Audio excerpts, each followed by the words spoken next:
Modern Persuasion, written by Sara Marks, narrated by Diane Lehman. 1. Your father's art collection is quite large, said the woman sitting before me. We were sitting on wood boxes in the Upper East Side NYC apartment that has been in my father's family since, in his words only, the dawn of time. This woman was trying to pick her words carefully. To be fair, the fact that we were able to sit anywhere in this apartment surprised me. My father's art collection was a hoard. This woman knew perfectly well that inside the box on which she sat was some piece of art. I was sitting on a box as well. I knew what this woman would tell me next. She was here to tell my father the reality of the situation. The only problem was that my father was not in the room to hear it. He was off explaining his collection criteria to my older sister. He believed this woman and I were with them. You can be honest. I know he hasn't purchased items of value, I said in an attempt to speed things up. Well, to be fair, he has picked items from important artists. Yes, but he doesn't pick items of value and pays more than they're worth. Yes, you're correct, she said. I've told him this for years. Walter seems to have some type of criteria for selection, though. I am unclear how he makes such bad choices. I love my father, but he's full of shit. His real criteria is to buy pieces by anyone people are talking about. But to pick the pieces that, well, he probably just picks the first one he sees. You can make money selling these pieces, just not enough to make up for what he paid. Yes. Can you lie to him? How so? Tell him he can make money selling all these pieces. He needs the money much more than he needs the art, even if he doesn't make enough money. Fine, she said with a sigh. I was exhausted by the time the appraiser left. I had wasted a lovely spring Saturday in New York City dealing with my father, Elizabeth, and the art hoard. I wanted to go home, drink an entire bottle of wine, and fall asleep while reading manuscripts for work. I couldn't, as I had to supervise the movers who were boxing up the art. Emma, you're breaking my heart, my father said after the appraiser left. Someone has to make the difficult decisions. Next you're going to make Elizabeth sell her shoes. She's going to have to do that too. You can sell the apartment, or you can sell the stuff. The decision is yours. Emma, this apartment has been in our family since the dawn of time. He may have been exaggerating, but my family had been living in the apartment for generations. It wasn't large, but it had once fit 5 people, with a little room to spare. My father had filled the space with art over the last 10 years. Every inch of wall space was taken up by abstract and modern paintings. Every flat surface had a sculpture on it. Even the bathrooms had been filled with some type of art. My sister, Elizabeth, who lived in the room the 3 of us shared as children, allowed my father's art to invade her space. That is, what space was not already filled with her crates of designer shoes and purses. She had them stacked up along a wall with labels of what was inside each crate. At least Elizabeth was organized. But items were never taken out of their crates after the first use. She still hadn't noticed that I often took purses and shoes from her collection, even when she saw the shoes on my feet and the purse in my hands. Then the art has to go. You need the money to live on, I said. If I sell the art, can we stay in the apartment? My father asked. No. You can rent something less expensive in Westchester and use the rent from this apartment to support yourself. You have gone through almost all of your retirement money because of the art. Art is important. Who would you be if you had not grown up surrounded by my art? There is a difference between your art collection before Mom's death and now. I would have been fine with you showing restraint or picking valuable pieces that we could sell for more than you bought them for? Time will tell on their value. You don't have time. You need money now. What about my shoes? My older sister Elizabeth said, coming into the room. You need money too. Get a job or sell the shoes. While you're at it, sell some of your purses and clothes. Also, get a job. You've blown through the money Mom left you when she passed. They didn't get it, and probably never would. I couldn't leave until the apartment was empty, so I stayed another few hours. Art was packed and moved to the auction house while the remaining items were sent to the rented townhouse in Westchester. My younger sister Mary was on that end, waiting to receive the moving trucks and let the movers into the house. My father and Elizabeth had rented a car and took their personal items so they could get settled quickly. I was left to supervise the cleaning crew and get the apartment ready for new tenants. I left the key with a concierge before I left the building. As much as I wanted to just go home and forget the move, I couldn't. I grabbed my bag, pulled my car out of the garage, and followed everyone to Westchester to supervise the bookend of this adventure. I was barely out of the building parking lot when my phone rang. The truck is here, Mary said before I could even say hello. Great. Get them unpacking. Emma, I'm not feeling great. I really need to go home and relax. Plus the boys need dinner. How long before you get here? I'm not even out of the city yet. I just got into the car. It will be at least an hour. Can't you drive faster? It's not a matter of faster. Just deal with things, and you can leave when I get there. Are you staying with me? I was hoping to, if that's okay with you. Of course it is. I set up the spare room. The boys are terribly excited that you are staying with us. I'm staying through Sunday. I can take Louisa with me into the city for work on Monday. I will spend more time with you and the boys once we are on Cape Cod for vacation. Louisa is very excited. She can't wait to tell you about her first week. Okay, can I focus on driving then? I promise it won't be more than another hour at the most. Fine, but I really need you here. Dad and Elizabeth are just ignoring me. Just deal with the movers. Dad and Elizabeth are just irritated with the whole situation. As much as I love my family, I also dislike them more than I probably should. I arrived at the townhouse 35 minutes later. Even though it was dark out, I could clearly see my sister Mary directing the movers as they carried things into the house. That was the last box, Mary said when she saw me get out of the car. You did that faster than I expected. Once I got Dad and Elizabeth out of the way, it was a breeze. Are they unpacking? He's complaining about the art he had to sell. She's in her room making sure her stuff is undamaged. They aren't going to make any changes, are they? Mary said with a sigh. It's doubtful. They both seem to think I've been secretly hoarding his money for such a situation. You set up the trust, though, with what's left? Mary asked with a look of panic on her face. I mean, there's some left, right? My mother, when she passed away, left her small fortune to my sisters and me. While we all used it to pay for college, each of us spent the remaining money in different ways. Mary put her share away in various types of accounts and trusts so her children could have it someday. Elizabeth spent hers on shoes, purses, and clothes. I used mine to buy an apartment in the city. My father had his own money and a retirement account he had blown through while he bought his art.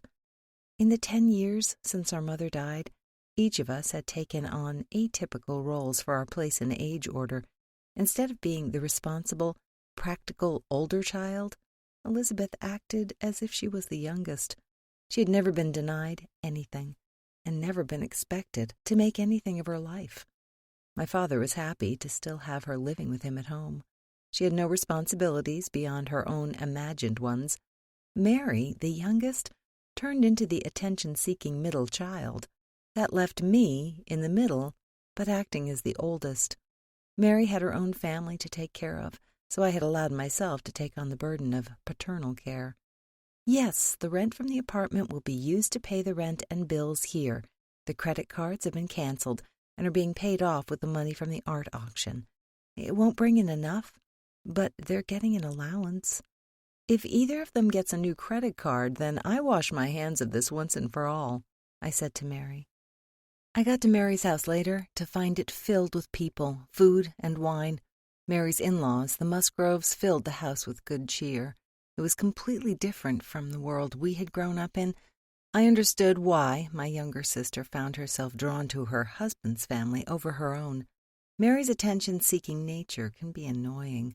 That the Musgrove family gave her some of the attention she needed is one of my favorite things about them. They adore her children, and she is far less annoying because they give her so much attention. I enjoy her much more now than I did as a child. I always liked her more than Elizabeth. I was 14 when my mother passed away. Elizabeth was 16, and Mary was 11. Our mother had been the anchor of the family. She kept my father from spending all their money and building the art hoard that would grow once she passed. They were always restrained, and showing affection was rare. They weren't uptight, but products of their social class. It was nice to spend time with the Musgroves. I could relax a bit when I was around this family. They were boisterous and loving.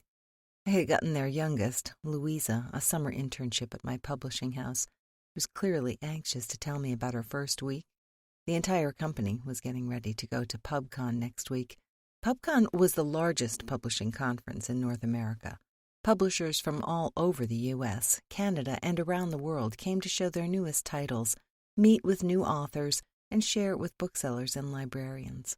My father's family had owned a publishing company for generations, so I had been going to PubCon since birth. My father allowed his company to be purchased by a larger one and had run the imprint until his retirement. He and my mother had met as young editors early in their careers. My mother's best friend and my mentor, Karen Russell, had been hired by my parents, and she eventually hired me. I believed Karen's plan was to have me run the entire company one day. As a result of growing up in the publishing industry, going to PubCon each year didn't have the same excitement for me as it did for Louisa. "So I've been assigned to work with one of our new authors," Louisa told me after a late dinner in a conspiratorial whisper. "Who?" Mary asked from across the room. My younger sister hated to be left out of any conversation and could hear across rooms if she felt she was being left out.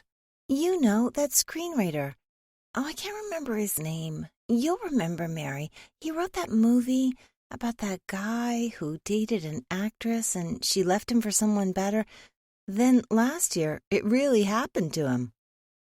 "Oh, Fredrick Wentworth," Mary said. 2. Fredrick Wentworth. Fred, as I remembered him, and Freddie, as only I was allowed to call him, was the last name I expected to hear Louisa say. I'm not sure why. I knew he was publishing a book and that we were his publishers.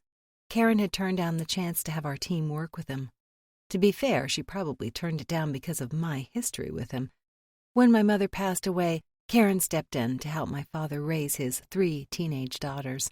Elizabeth was clearly my father's favorite, even when my mother was alive. Karen felt sorry for Mary and me, but as time passed, it was clear that she favored me. Karen thought she was teaching me to see the world the way my mother would have wanted. Karen's a product of her generation and considers herself a feminist. She is a huge advocate for women in the workplace, equal pay, ending rape culture, and all of that stuff. She taught me that I couldn't have it all, no matter what the media told me. She tried to teach me to pick what was most important to me. She was certain she was an example of a woman who picked her priorities and picked them well.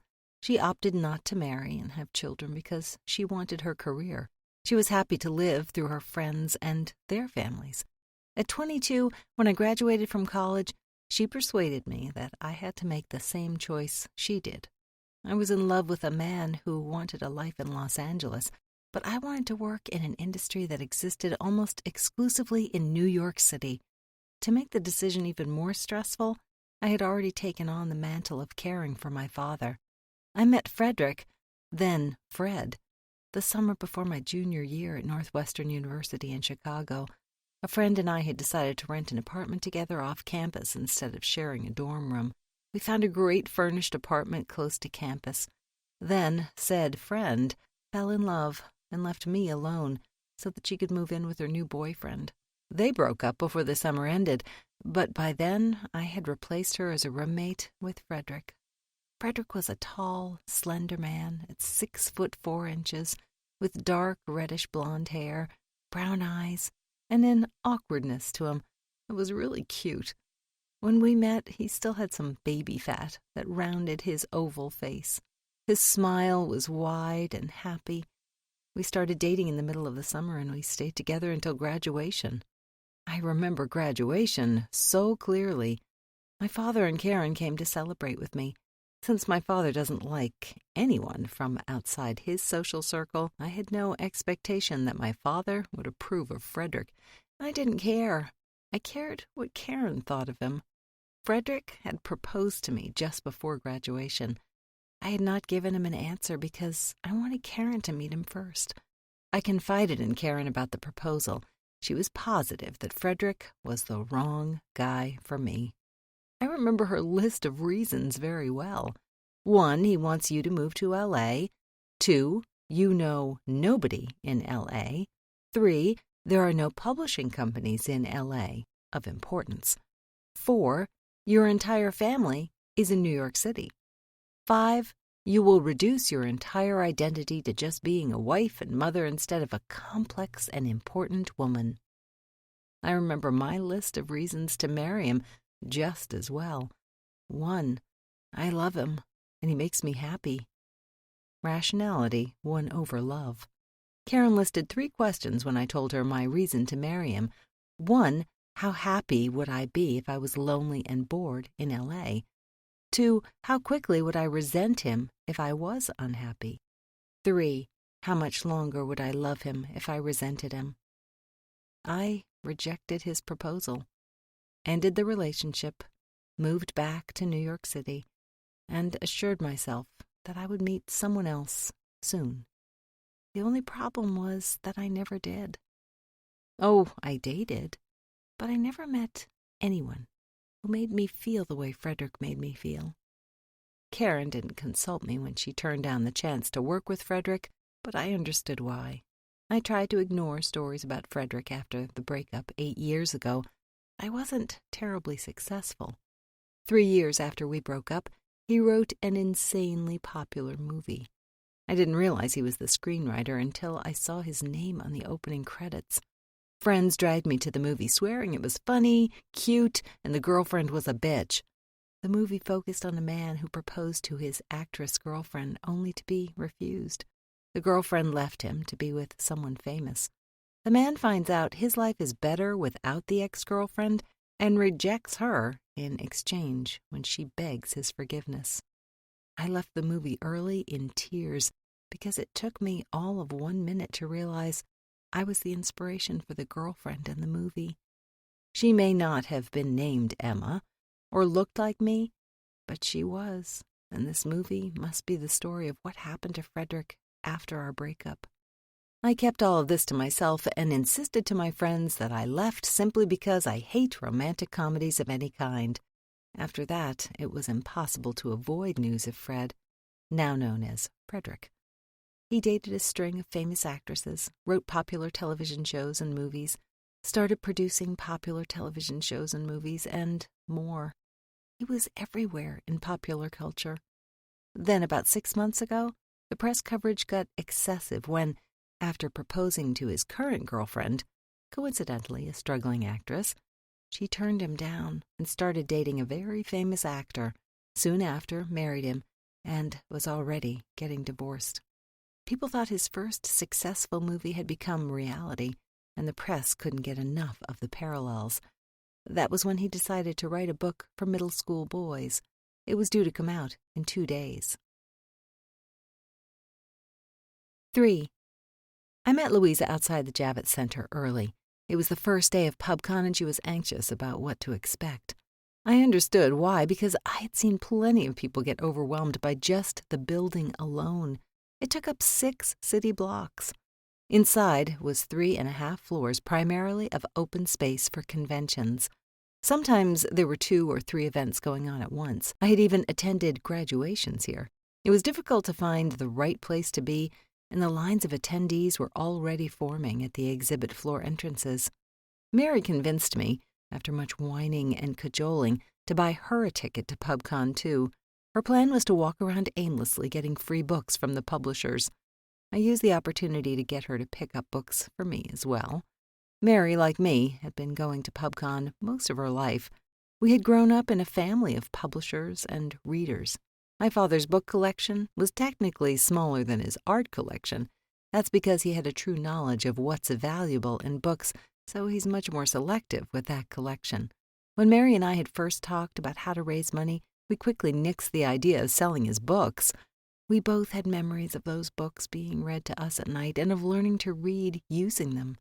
At PubCon, we went through the books we picked up and bet on what would be the most successful.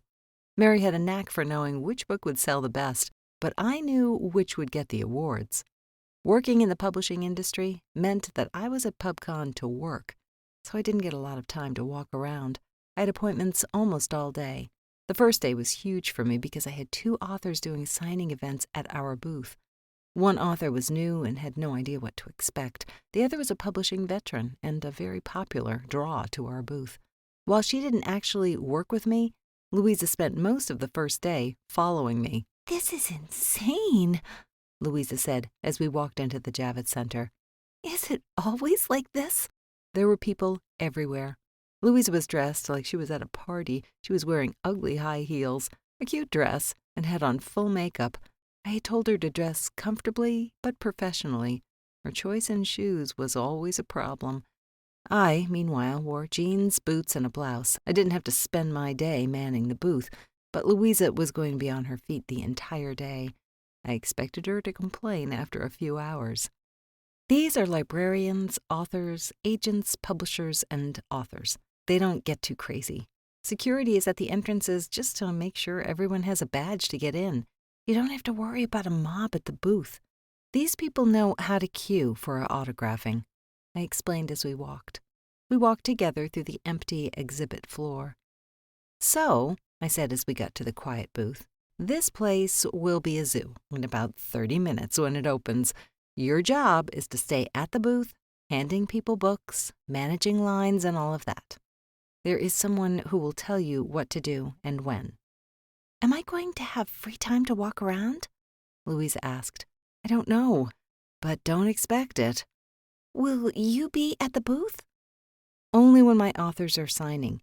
If you need me, I will be in our meeting areas." "Who are you meeting?" "Authors and agents." "Why can't I do that too?" "You're an intern, not an editor." "Oh, well, maybe someday then." Neither of us knew at the time how quickly her role would shift.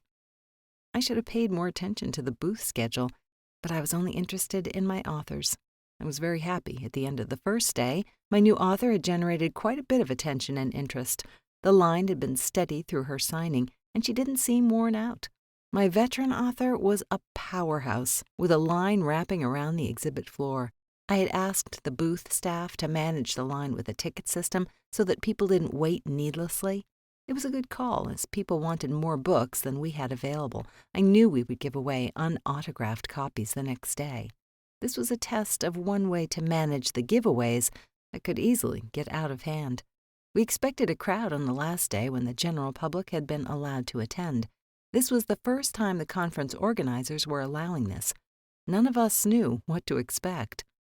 "So you signed a new author?" Mary asked over dinner later that night.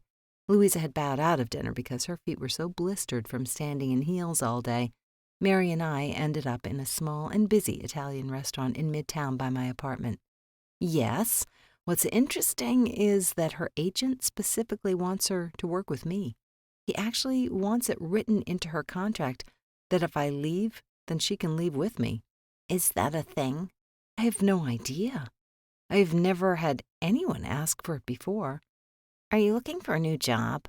"No." "Has this agent worked with you before?" "Nope." "That's weird." Mary said before taking a bite of her salad. He wasn't the only one who requested it either.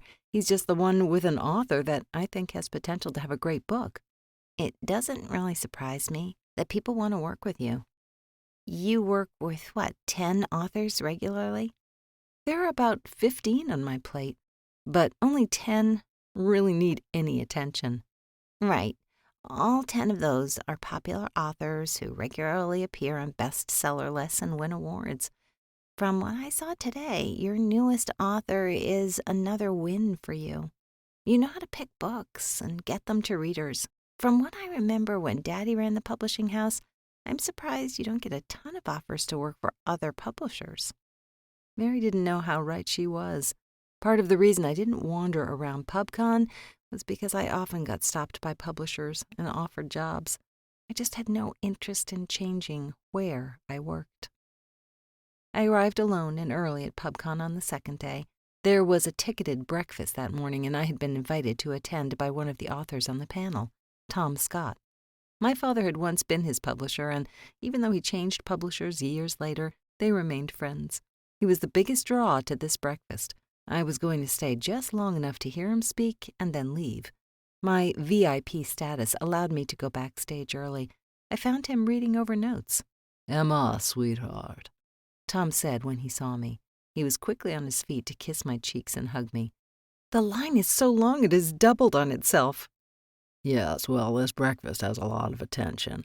Some popular books and authors are included." Thank you for making me one of your VIPs. Well, I wanted to talk to you about that first. This is my last book under my contract. I am considering a new publisher, and I want you to be my editor. Are you up for it? What? Why would you switch? Personal reasons, and you have become the hottest editor. Everyone wants to work with you. There are rumors. Rumors? I hear that you are going to start your own imprint, that you are switching jobs, that you are getting promoted, that you are taking back your family's publishing house, and tons of others. All the talk is about you. This was news to me. OMG, Emma! I heard someone call out from the other side of the room. I looked up and saw Louisa waving to me. Standing next to her was Fredrick Wentworth, with a look of complete shock on his face. 4. So we were standing here and getting ready, and Freddie, can I call you Freddie? So Freddie asks who is talking to Tom Scott. Right, who is so important that she gets to talk to Tom Scott? And I was all like, that's my sister-in-law, Emma. You know Tom Scott? Wow, that is huge. And Tom Scott is the most important author in the world. I knew I just had to introduce you to Freddie, but also so I could introduce Freddie to Tom Scott, so I could also meet Tom Scott. It is a total honor to meet you, sir. Louisa continued on as Fredrick Wentworth and I stared at each other. Even after all this time, I could still read Fredrick. The shock faded from his face as he worked through the logic of why I was here. I wondered if he had even considered me when picking a publisher for his book. I watched as he cringed and realized he hadn't even thought about where I would be working. He had given no thought to me when he entered the world I left him to be a part of. Fredrick was the panel moderator. Tom Scott was scheduled to be the first speaker. I didn't really want to sit through anything Fredrick Wentworth had to say. I had seen the movie. I knew what he thought of me, and I didn't need to hear more. Still, I owed Tom Scott the time.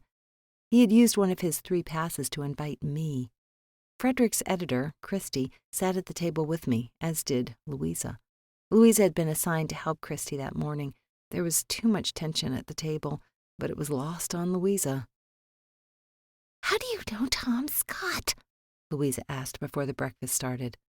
My father used to be his publisher, and they are still friends. Why aren't you his editor? Louisa asked. I wasn't really in the mood to answer these questions. I was feeling anxious, and I wanted to be alone to think. How had I missed that Fredrick was going to be moderating this panel? How did I even miss that he would be here? Had someone deliberately kept this from me? Tom found a new publisher before I started working, I explained. I think you should be his publisher, Louisa said. I ignored this. I was busy paying attention to Christy, who was glaring at me.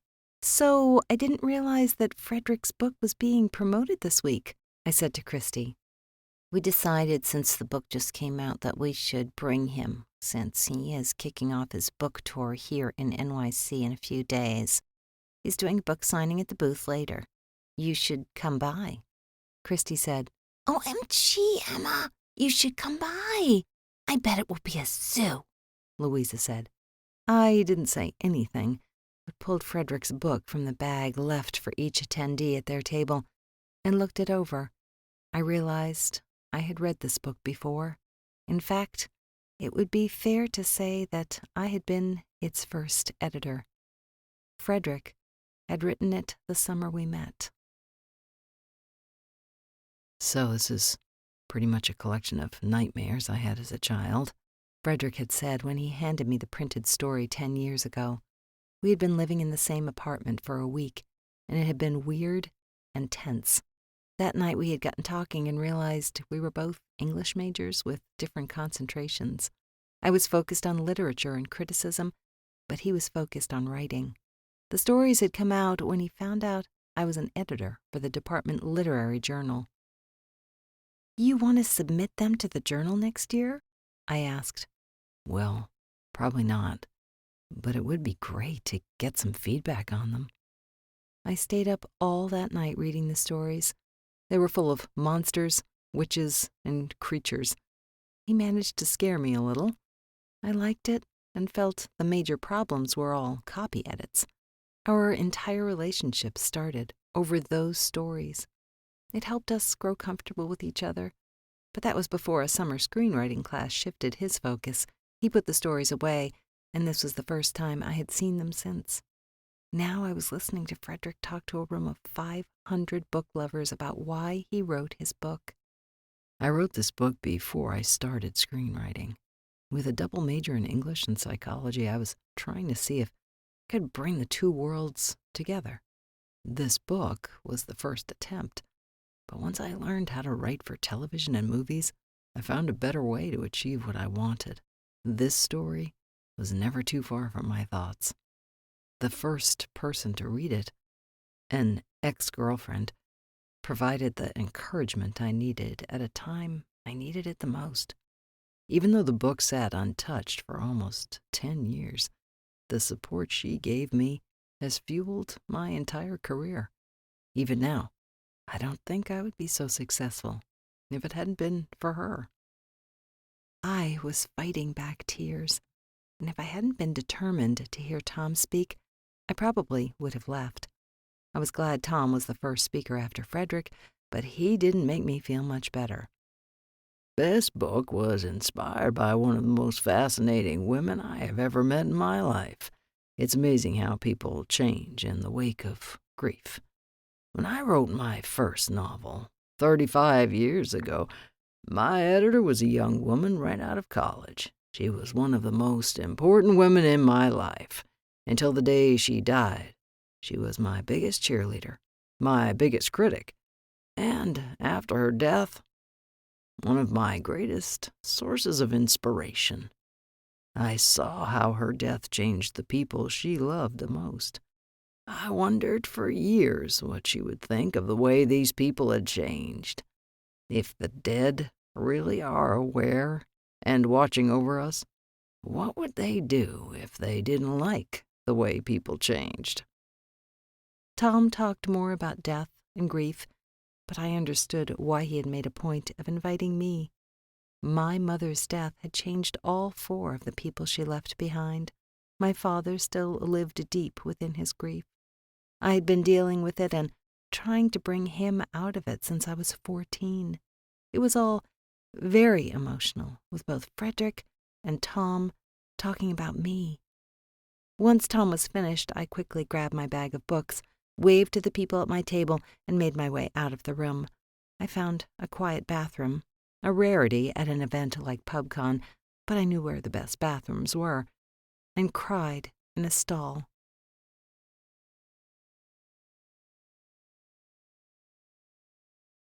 5. I tried to hide for most of the day. I had a few appointments and took some time at lunch to walk around with Mary and grab free books. I can't believe you didn't get me invited to the breakfast. The boys would love a copy of Fredrick's book. Plus, Tom knows me too. Can I take your copy of the 2 books? Mary said, No, I would like to read them both. I think Tom's book is about Mom. I said, What? Then why wouldn't he invite me? Well, it was probably because you didn't decide to come to PubCon until the last minute. I didn't get a chance to tell him you were coming. Our table was packed anyway. Why don't you ask Louisa for her copy of Tom's book? I'm sure she can snag you a copy of Fredrick's book since she's acting as Christy's intern. I can't believe you left me out again. Mary and I walked back to the meeting area after lunch. I knew she was hoping to get a copy of something without having to deal with the crowds. We found Karen in the area scrolling through emails on her phone. Mary, what a pleasant surprise, Karen said when she looked up. Can you believe that Emma went to the breakfast at Tom's request this morning and she didn't get me a ticket or anything? Mary asked. I knew my sister all too well. She wanted me to make it up to her in some way. If that meant she had to go through someone else to get my apology gift, then she would use anyone to her advantage. You can have my bag if you want, Karen said, handing her a bag full of the books given at the breakfast. You went too? Mary asked Karen. No, there were extras. They always make extras in case more people show up than expected, or if someone swipes an extra one. Christy gave me this one. Karen turned to me, and her tone softened. Christy said Tom made you cry, Emma. His book is about Mom, I said. Karen stood up, walked over to me, and wrapped her arms around me. So many people loved her. I smiled and wiped the wetness away from my eyes before it could turn into tears, while Mary continued to chat with Karen about the boys and coerce Karen into free copies of the book for my nephews. I pulled out my phone and checked through my emails. A few manuscripts were waiting for me. I only looked up when I heard an increase of fangirl-like squeals from my sister. Fredrick Wentworth was walking into the meeting area with Christy and Louisa. Our eyes met briefly before I turned away to look at Karen. Karen's face was full of concern. I didn't realize they were promoting his book this week. I thought it came out already. Karen quietly said, I'd never told Mary or Elizabeth about Fredrick. I never tell Elizabeth anything, and Mary was off at college herself. My father, who dismissed Fredrick as soon as he met him, never mentioned him either. Karen was certainly aware of my younger sister's ignorance, and the way she said those 2 sentences made that clear. Christy felt it was a good idea since his tour started here early next week, I said. You must be doing a signing at the booth. I didn't even think of it. He was the moderator for this morning's panel. Karen's eyes narrowed and she sighed. I hate what I am about to ask, then, but as your boss, I need you to man one of the imprint booths for an hour. Dad's? Yes, Karen said, looking over the booth signing schedule. You are going to be right across from Fredrick's signing. OMG, Emma, will you get him to autograph a copy of the book for the boys? Mary asked.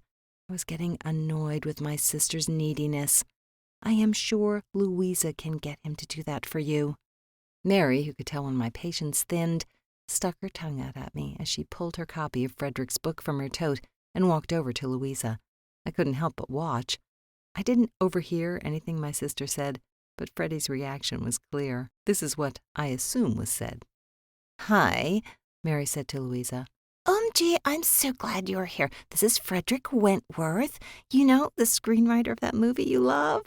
Louisa said. Freddie, I can still call you Freddie, right? Freddie, this is my sister-in-law, Mary. You asked how I knew Tom at breakfast today. Well, Mary is Emma's younger sister. Tom was at Mary's wedding.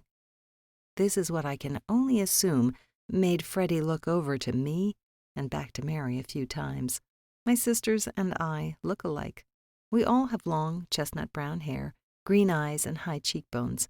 The way to tell us apart has always been in the nose and lips. Freddie took the book from Mary and quickly signed it for her. Mary returned to our table with a self-satisfied look on her face. I am going to walk around some more. We are getting dinner tonight, right? Yes. Good, Mary said as she grabbed her tote bags and walked out to the busy exhibit floor. I sat at the booth for the entire hour of Fredrick's signing. It was bizarre to watch women rush to the booth. Some just wanted to take a picture of him, some with him, and others fought to get in line. I watched him as he smiled, talked, and signed. Christy and Louisa kept things moving the entire time. Nobody was allowed time to chat with him. Every few minutes he would look over at me and catch my eye. I tried to keep busy, but the mess of people at the main booth made it impossible for people to get over to the side tables where the imprints were promoting their books. I ended up just sitting there, watching him. Each time Fredrick looked at me, I felt the tightness in my stomach that I hadn't felt in 8 years. I remembered going to parties with him and splitting up to talk to our friends. We would catch each other's eyes and smile every so often.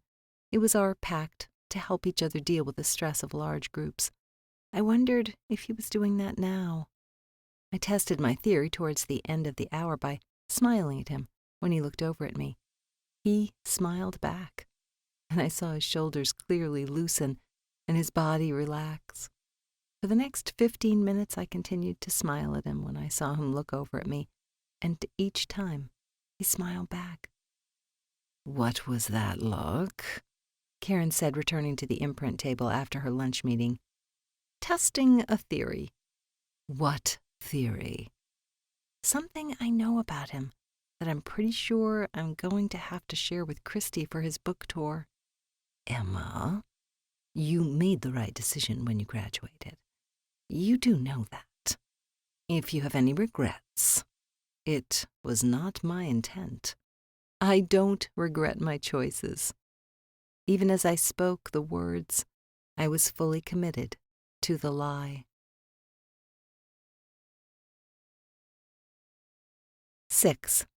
Dinner plans have changed, Mary said when she opened her hotel room door. Tommy is here. I walked into the room to see my boyishly handsome brother-in-law sitting on the edge of the bed watching a baseball game. If you two want a romantic dinner in the city, I am happy to leave, I said. Oh, no, Mary said. I talked to Louisa, and she invited us to join them for dinner. Them? I asked. Christy, Louisa, and Fredrick. Isn't that awesome? We are going to have dinner with a famous person. My friends are going to be so jealous. You know tons of famous writers. Writers aren't famous, Emma. Fredrick is a writer. But in Hollywood. I rolled my eyes and took a deep breath. 24 hours ago, Fredrick Wentworth had been a memory. Now, my sister was latching onto him like he was the second coming. This wasn't the worst dinner of my life, but it was up there on the list. The worst dinner of my life was technically the first after my mother died. The second worst was the big family dinner the night of graduation, days after Fredrick had proposed, when I realized I was going to say no. This dinner wasn't nearly as bad as those two. This is probably because this time I drank more wine than I should have. Wine typically makes me a bit more aggressive and talkative. Between Mary, Louisa, and Christy, it was difficult to get a word, even if I had something to say. I wish I could go on a book tour, Mary said. Oh, we normally don't go with authors, Christy said. I mean, we usually advise their publicists about what to do, and we coordinate from our offices. Fredrick is a rare case. Emma is the queen of book tours. She often plans them, even if she doesn't go on them. If someone needs to go with a really famous author, then she typically does. I think I went with you one time, Emma. I remember being really bored and exhausted. Why? Louisa said. You basically spend all your time preparing for the reading and signing. You were exhausted from travel to the point where you just want to go to bed when the signing is over. The next day, you repeat it all over again, in a new town or city or bookstore. Fredrick be ready, Christy said. Is that true, Emma? Louisa asked me. Absolutely, I said. Typically, the editor goes to any signing in New York City since we are already here. Authors have publicists who travel with them. If you and the author have a good relationship, you can try to make it somewhat enjoyable. One author, who I won't name, likes to play fashion police with the people who come in for the signings. Most authors spend their time worrying if people will show up to the reading, Christy said. Don't people come to all the readings? Mary asked. Not necessarily. There are so many uncontrollable factors. The newer the author, the more difficult it is to get people to show up. PubCon is nice because you can start promoting some books to librarians, and they will push new authors. Not everyone gets promoted here, and smaller publishers don't always have the resources to promote like we do, Christy said. Are you nervous, Freddie? Louisa asked. I watched Fredrick wince ever so slightly. I knew he didn't like being called Freddie. His mother and father had only called him Fredrick. I was the only one who ever called him Freddie, and that was something intimate. He often corrected people who made the mistake, but he was going to be spending the next month with Louisa. He was probably trying to find the right time to ask her to cease calling him Freddie. I caught his eye and gave him a reassuring smile. This time he did not smile back. A bit, obviously. I think at least 2 people will show up to each of the signings, Fredrick said. I hope more than 2, Christy said. If today is any indication of what to expect, I think your signings will be popular. We've contacted all the bookstores about security help, ticketing for lines, and general midnight release of Harry Potter management. This is why you and I are running this tour, Louisa. You are asking them to treat him like Harry Potter? Mary said. It's more of a level of consideration, I said. Bookstores everywhere did midnight releases and understand what it means when we want that type of crowd management, Christy said. To change the subject, Tommy said. Fredrick, since you have a few days to yourself here in New York City, what do you plan on doing? I was thinking of seeing the sights over the weekend. The first signing is on Monday afternoon, and my publicist, Patrick, isn't getting here until Sunday afternoon. Don't you think people will recognize you? Tommy asked. Usually people have no idea who I am until someone tells them. It's weird, but refreshing to be able to walk around and be a normal person. We're staying in the city for a few days, Mary said. We would love to take you around. Emma, you should join us too. I have to be back at PubCon tomorrow, I said, not wanting to spend any more time with Fredrick than necessary. What about Sunday? Mary whined. With Dad and Elizabeth's move, PubCon, and getting ready for Cape Cod next month, I haven't had a chance to do things around my own apartment. I need to get back to normal. You're a party pooper, Mary pouted.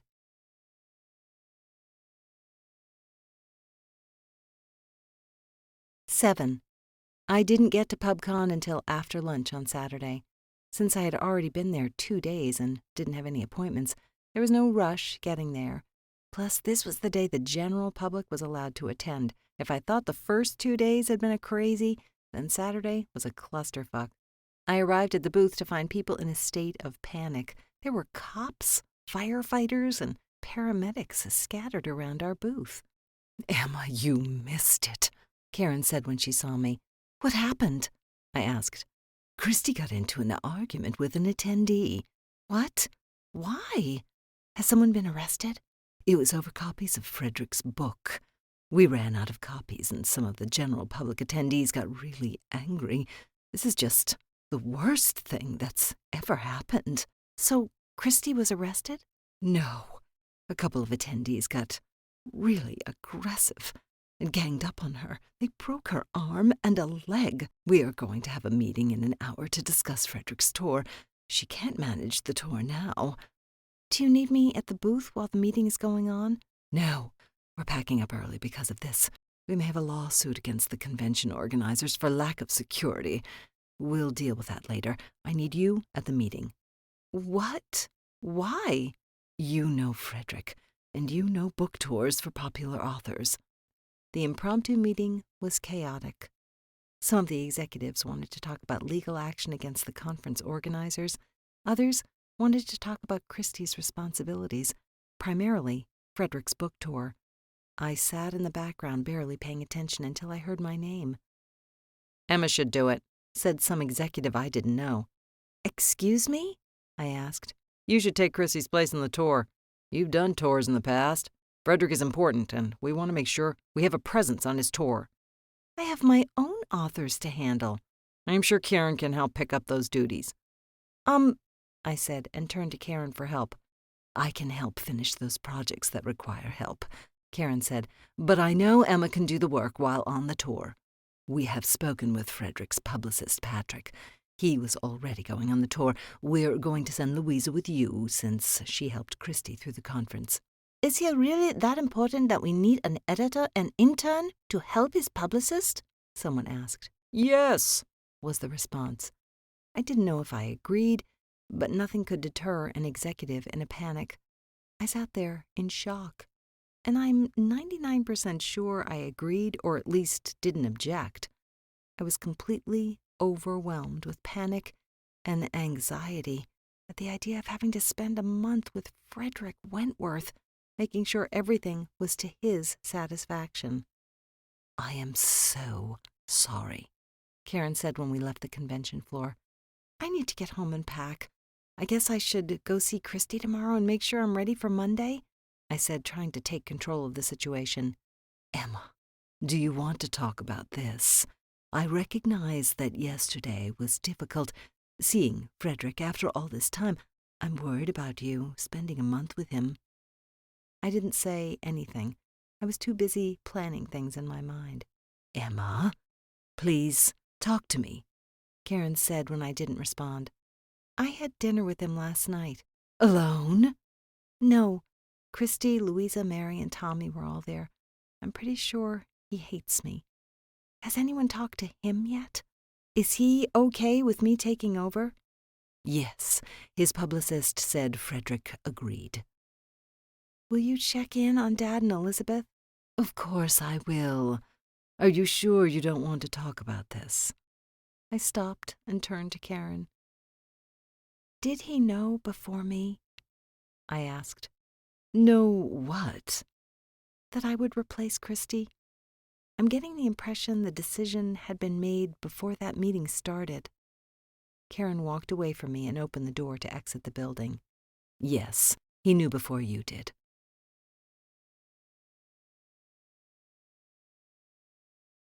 8. I went to the hospital and met with Christie to go over the details of the tour. She looked relaxed, and I assumed it was the drugs. Her right leg was in a cast and elevated with a sling. Her right arm was in another cast. If she was in pain, I couldn't tell. Her mind was sharp, and she was able to tell me everything I needed to know about the tour. We were undisturbed while we talked. You start here with morning shows, a party at the New York Public Library, and one signing at Barnes & Noble's. She told me from her hospital bed. Nothing else in New York? Not until the end of the tour. From here, you go to Boston for a few days. That is, mostly readings and signings and an interview with the Boston Globe. Brookline Booksmith is included, I presume? They rented the theater across the street for him. They sold tickets, and they sold out fast. They're the only venue on the East Coast that sold tickets. Los Angeles did as well, but that's because of local notoriety. After Boston, you go down to D.C. Again, there will be signings and newspapers. Oh, we invited book bloggers in each city to interview him once while he is in their city. It's part of the blog tour. Most bloggers have been mailed free copies to give away, but we wanted them to have a chance to meet him if they could get to the city. Okay. After D.C., you go to Atlanta. The same will go on there, and this is the furthest south you will travel. Not Miami? No, Books and Books wouldn't agree to what we asked. What did you ask them? We wanted the reading in the courtyard. Christie, Miami in June is hot as all hell. What were you thinking?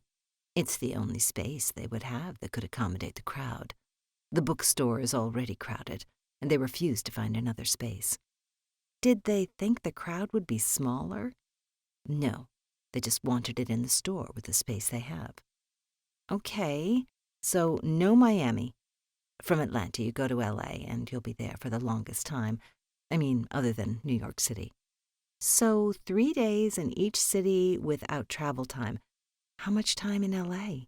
A full week. He's going to hit bookstores and parties every night. They're doing a huge launch party with some of the big bookstores. It will be for celebrities only. His friends want to throw a party for him. All the local news shows are interviewing him. One bookstore asked him to run a writing workshop for teens.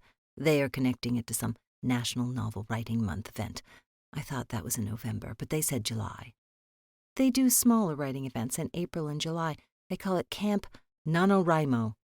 How do you know? I pay attention to when people are writing.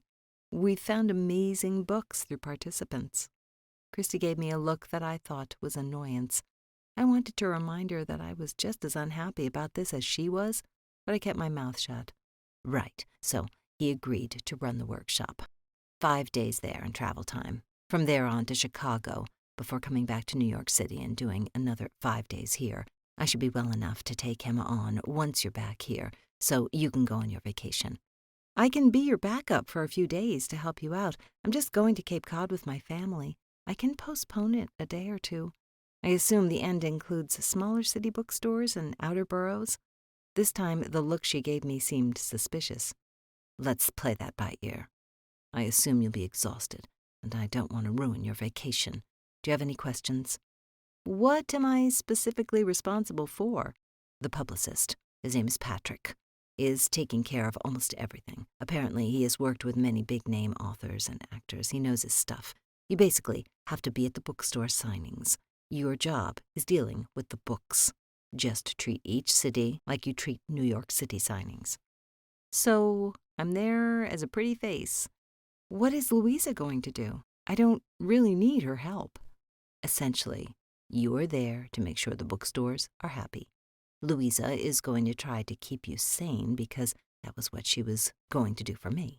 I am not as good with tours as you are, and her tickets had all been purchased already.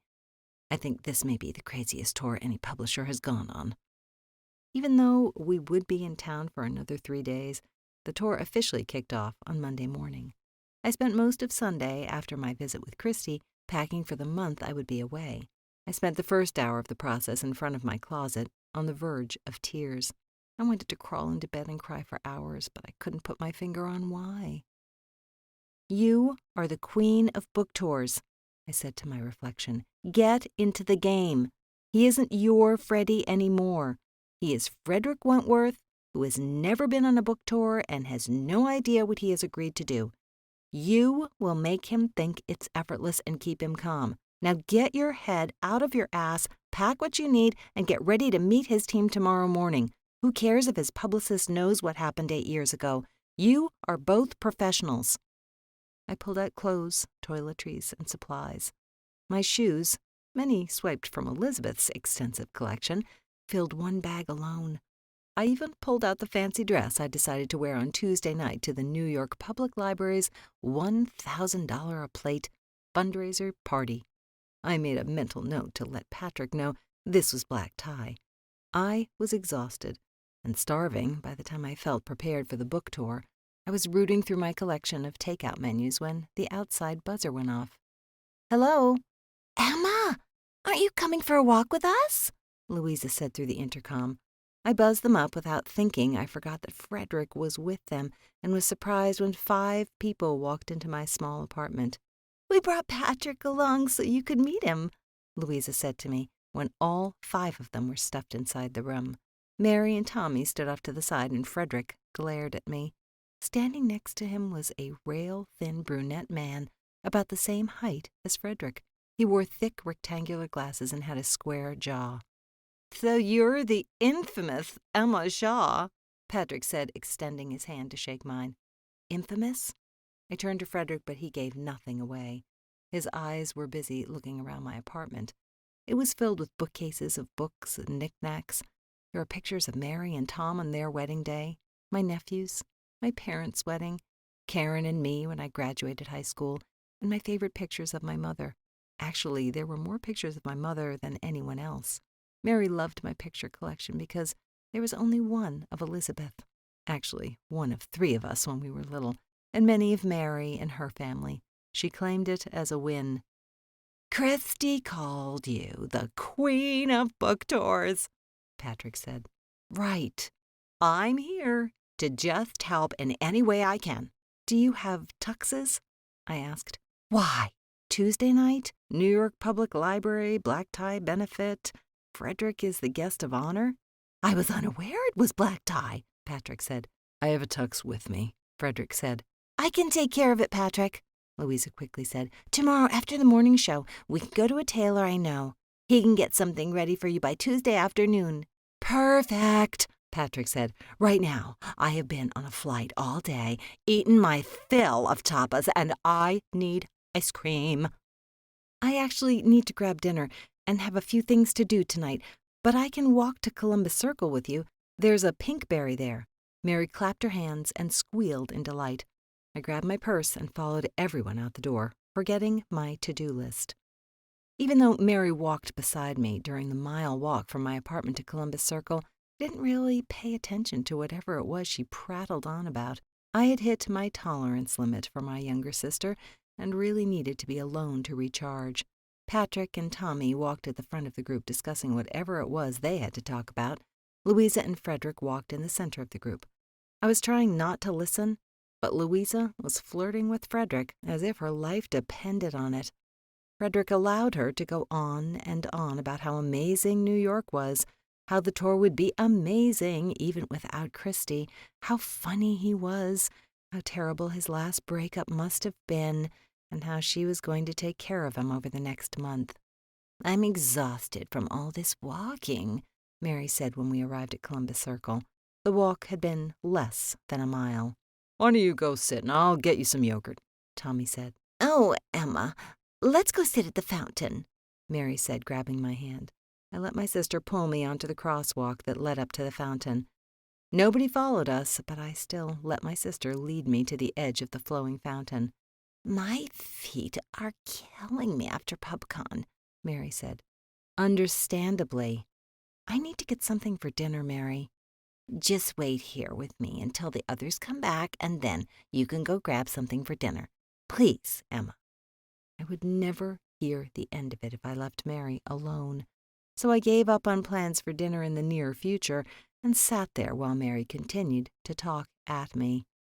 I checked my phone as emails and text messages kept coming in about book tour details. After about 20 minutes, the group came back with yogurt and more. Louisa was walking arm in arm with Fredrick now, and he laughed at something she said. Tommy made his way over to Mary and handed her a cup of yogurt.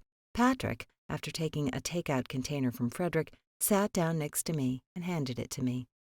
"We thought you could use something of substance since we kidnapped you away from dinner," Patrick said with a smile. "Thank you." "We had a small debate. Louisa and Tommy thought Starbucks and yogurt would be fine. I saw a hole-in-the-wall Chinese place. Those places are good. Fredrick saw a Mediterranean place and thought falafel would be the best pick. So he won. Plus, they had an A in the window, and the Chinese place didn't have any letter." "I really appreciate this," I said. I opened the container to find falafel, hummus, pita, and a salad. I looked up and smiled at Fredrick. He only nodded in response and turned his attention back to Louisa.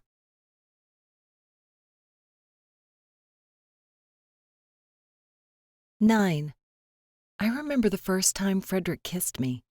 We had been roommates for a month, and were at the point in our friendship where we wanted to share the things we had in common and the important things we needed to tell the other. When we realized how much we both loved the original Star Wars trilogy, we decided to watch all 3 movies in one night. We settled on the couch with pizza, beer, and snacks on Saturday afternoon. Within the first 30 minutes, it became a drinking game. By the end of The Empire Strikes Back, we were keeping each other upright. All my self-conscious restraint was gone, and I was acting on impulse. After weeks of wanting nothing more than to kiss Fredrick, I decided it was time to just do it. When he sat back on the couch, I swung myself across him so that I straddled him. Without thinking, I pressed my lips to his. It was awkward for the first few seconds, but when I felt his hands grasp my hips, we found a rhythm.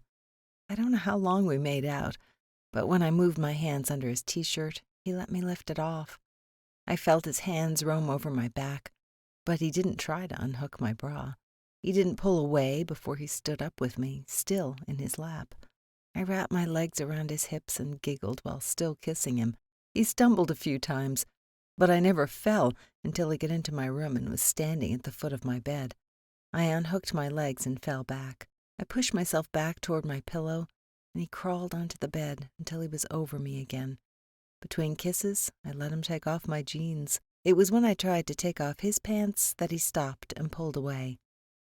"What? I want this. I want you," I said. "No, not like this," Fredrick said. "Yes, like this. This is the way I want it." "You're drunk." "So?" "I don't want our first time together to be while we're drunk," he said, and sat on the edge of the bed. "It's going to be a mess anyway. The first time together is never graceful," I said, positioning myself behind him and kissing his neck. "Yeah, and if you regret it, then it becomes rape. You're not in the right frame of mind to make the right decision. If you still want this when we're sober, then there is no way I will say no. Right now, like this, I can't do it. I'm not that kind of guy." "For fuck's sake, you keep giving me reasons to like you. Why can't you just be that guy right now when I have no inhibitions?" "Because I've been fantasizing about you since we met. I don't want a one-night stand when I have to live here for the rest of the year. I want you so much."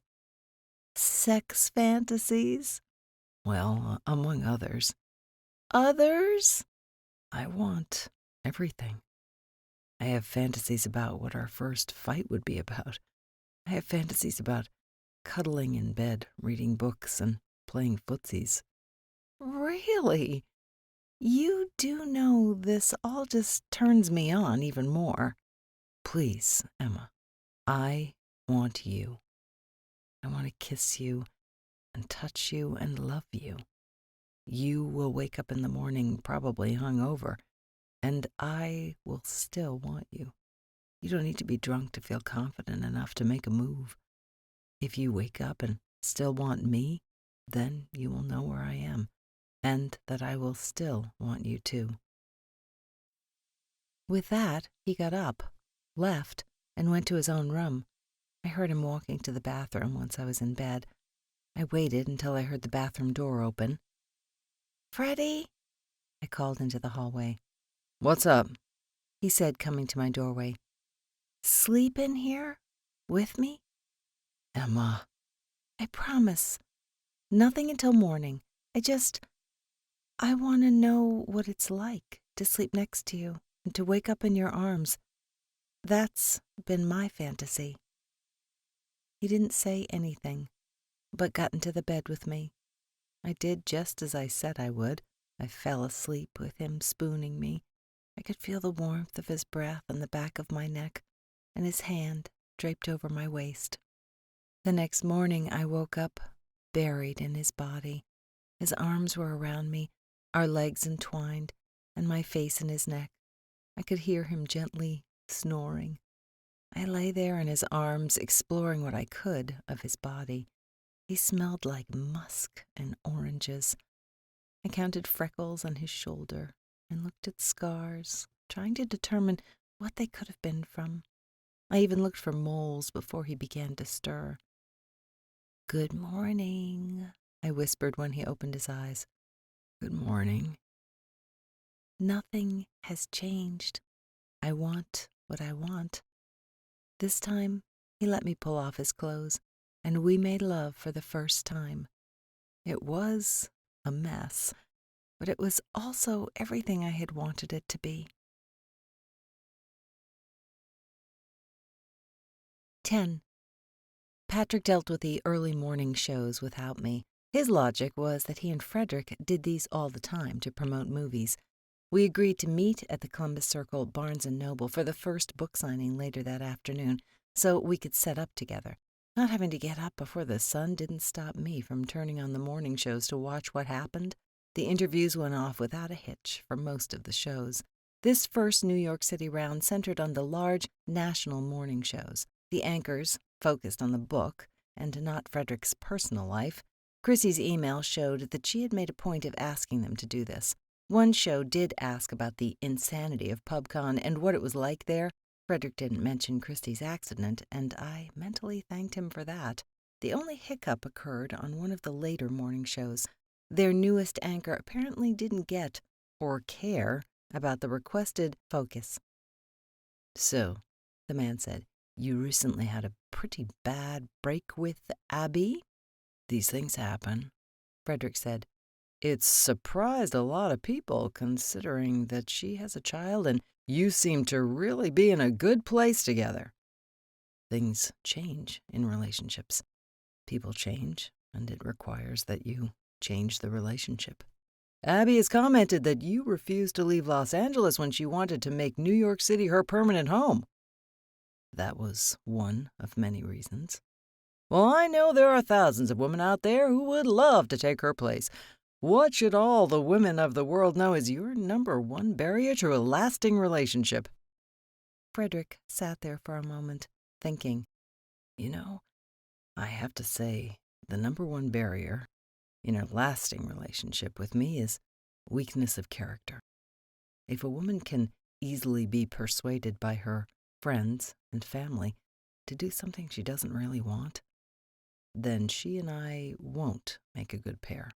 I sat there looking at the television, and I realized I was never going to be able to fix the mistake I had made. This next month was going to be torture. I was already at Barnes & Noble with Louisa when Fredrick and Patrick arrived. I told Louisa before they arrived that I thought it would be best that she made sure Fredrick was comfortable and had what he needed. I would deal with the bookstore manager and staff to make sure the space had everything ready. "I'm happy to help you however I can, Emma. I want to learn as much as you can teach me about book tours. Think of me as the future princess of book tours," Louisa said with a smile as we went over the list of things to do that afternoon. I saw an opportunity to both teach Louisa and minimize my interaction with Fredrick. "What if you do more of the work than I do? You have an idea of what Christie was going to do. I'll work with you and be your backup." "Really?" Louisa said. Her excitement was contagious. For a moment I felt hopeful that her energy and flexibility would make everyone much happier. I decided right then, if this worked out, I would hire her for my team as soon as the summer internship was over. I walked around the bookstore with my iPad and checklist, making sure we had plenty of copies of books, plenty of space for a large crowd, plenty of Sharpies, prizes to give away, and plenty of drinks. Louisa walked with me and her own iPad checklist. I explained all the aspects of the setup as we worked. I didn't stop to think as I walked over to the cafe and ordered coffees and teas for the four of us. I knew Louisa drank hers with lots of milk and sugar. Patrick had made a joke the night before as he showed me pictures of his husband Victor that he liked his men like he liked his coffee, black and hot. I ordered Fredrick's on instinct, venti Earl Grey tea with raw sugar. Louisa and I brought the drinks back to the group and handed them out. Fredrick looked surprised when he took the cup from me. Our fingers touched quickly as he grabbed the cup, and I had to fight back the tears. I turned on my heel and walked back out to the main floor. "She always seems to know what people like to drink," Louisa said as I left. After that, I stayed away from the break room, where they were prepping for the reading. Once the reading began, I stayed off to the side and let the bookstore manager do the introductions. The room was filled with middle school and teenage boys with their parents or nannies. All but one copy of the book had already been sold. While Fredrick did his reading, I made a quick call to the office requesting that another box be sent over quickly. By the time the signing started, 2 more boxes had been delivered, and I was very glad. We sold more books as people kept trickling in during the signing. As the line progressed, I sat about 10 feet away from Fredrick. "Well, I think Queen of Book Tours is an appropriate title for you," Patrick said, sitting down next to me. "Thank you. You seem to have had a pretty good morning. Aside from that one relationship comment, I think it was great. He handled it well. He's gotten used to relationship questions. Every 10 minutes or so, Fredrick would look over at where Patrick and I were sitting. The first few times I didn't know which one of us he was looking at. I smiled at him anyway. He smiled back and seemed to relax. Oh, you're really good. You may be the empress of book tours. What? Dealing with social anxiety issues. This many people really make him nervous. I've never even thought to play anchor to him. I'm not doing anything. Look, Emma, I know. You clearly haven't told people, but he has. I know all of it. He's not just a client. He's my best friend. He was right. I hadn't told anyone at home about the most important relationship of my life. There had been no point. I appreciate your loyalty to him, I whispered. When I came out of the closet, he was the one who stood by me. He introduced me to Victor. I love him like a brother. I knew he was in love with you before you knew he was in love with you. I knew he was going to propose before you did. He never talked about his friends in L.A. Maybe you just didn't hear him. I get the impression you compartmentalize things. I didn't know what to say in response to this. Don't worry. I'm here to keep the peace, Patrick said when I didn't respond. Feel free to use your intimate knowledge of him to make this tour easier. I understand you're not here by choice. So far, you have been more amazing than I ever dreamed. You have been professional, attentive, and focused. Why are you telling me this? I just don't want to play games. It's been 8 years, and a lot has changed for both of you. I just want you to know that I approve of your choices so far, and I appreciate the effort you're making. He's incapable of acknowledging all of that right now, but you need to hear it. Thank you, I whispered. Things continued successfully on Tuesday. I felt more confident as I prepared for the New York Public Library benefit dinner. Louisa and I went there after the second reading and signing. The items we had donated for the auction had all arrived. We checked little details before going to the salon for a quick style, mani, and pedi. I got back to the apartment, got dressed, and took a cab to the library. I was pleased with my dress. I had picked a black V-neck sleeveless dress. The full A-line skirt was embroidered with black flowers. I wore my mother's pearl necklace and pearl clips in my hair that had been pulled back in a bun. My black sling-back kitten heel, open-toe shoes showed off my bright red toenails. I looked good, but understated. I would blend easily. When I walked into the large library doors, I found Fredrick sitting in his tux on a bench at the foot of the stairs that led up to the Edna Barnes Solomon room, where the dinner was taking place. Wow! I heard from my left and turned to see Patrick there, also in his tux. Thanks, I said as I walked up to them. I am going to get Louisa. She just sent me a text saying she's almost here. Wait here with Fredrick, Patrick said before walking away again. I sighed and turned to Fredrick. His bow tie was crooked. He started to get to his feet. Sit, I have to fix your tie, I said, and stood in front of him. Where did you learn to tie a bow tie? Fredrick said. Oh, Freddie, I've always known. This is my world. He said nothing and allowed me to finish. He looked straight ahead, and later I realized right into my cleavage, while I fiddled, making sure his tie was perfect. When I was done, I took a deep breath and inhaled the musky orange scent that I've always associated with him. Oh, Emma, you look so pretty, I heard Louisa say as she walked up to us. I turned to find her in a slinky red dress and garnish red heels. Again, her shoe choice made me question her taste. You do as well, I lied. To be fair, Louisa was a whole foot shorter than Fredrick and needed the 3-inch heels to gain some height. I stepped back and watched as Louisa took Fredrick's arm. As the two walked up the stairs, I turned to Patrick, who offered me his arm. My empress, he said. I had to chuckle as I took his arm and let him lead me to the party. I wish the party had been problem-free. I don't think most of the people there knew about the hiccup because Patrick and I shut it down as quickly as possible.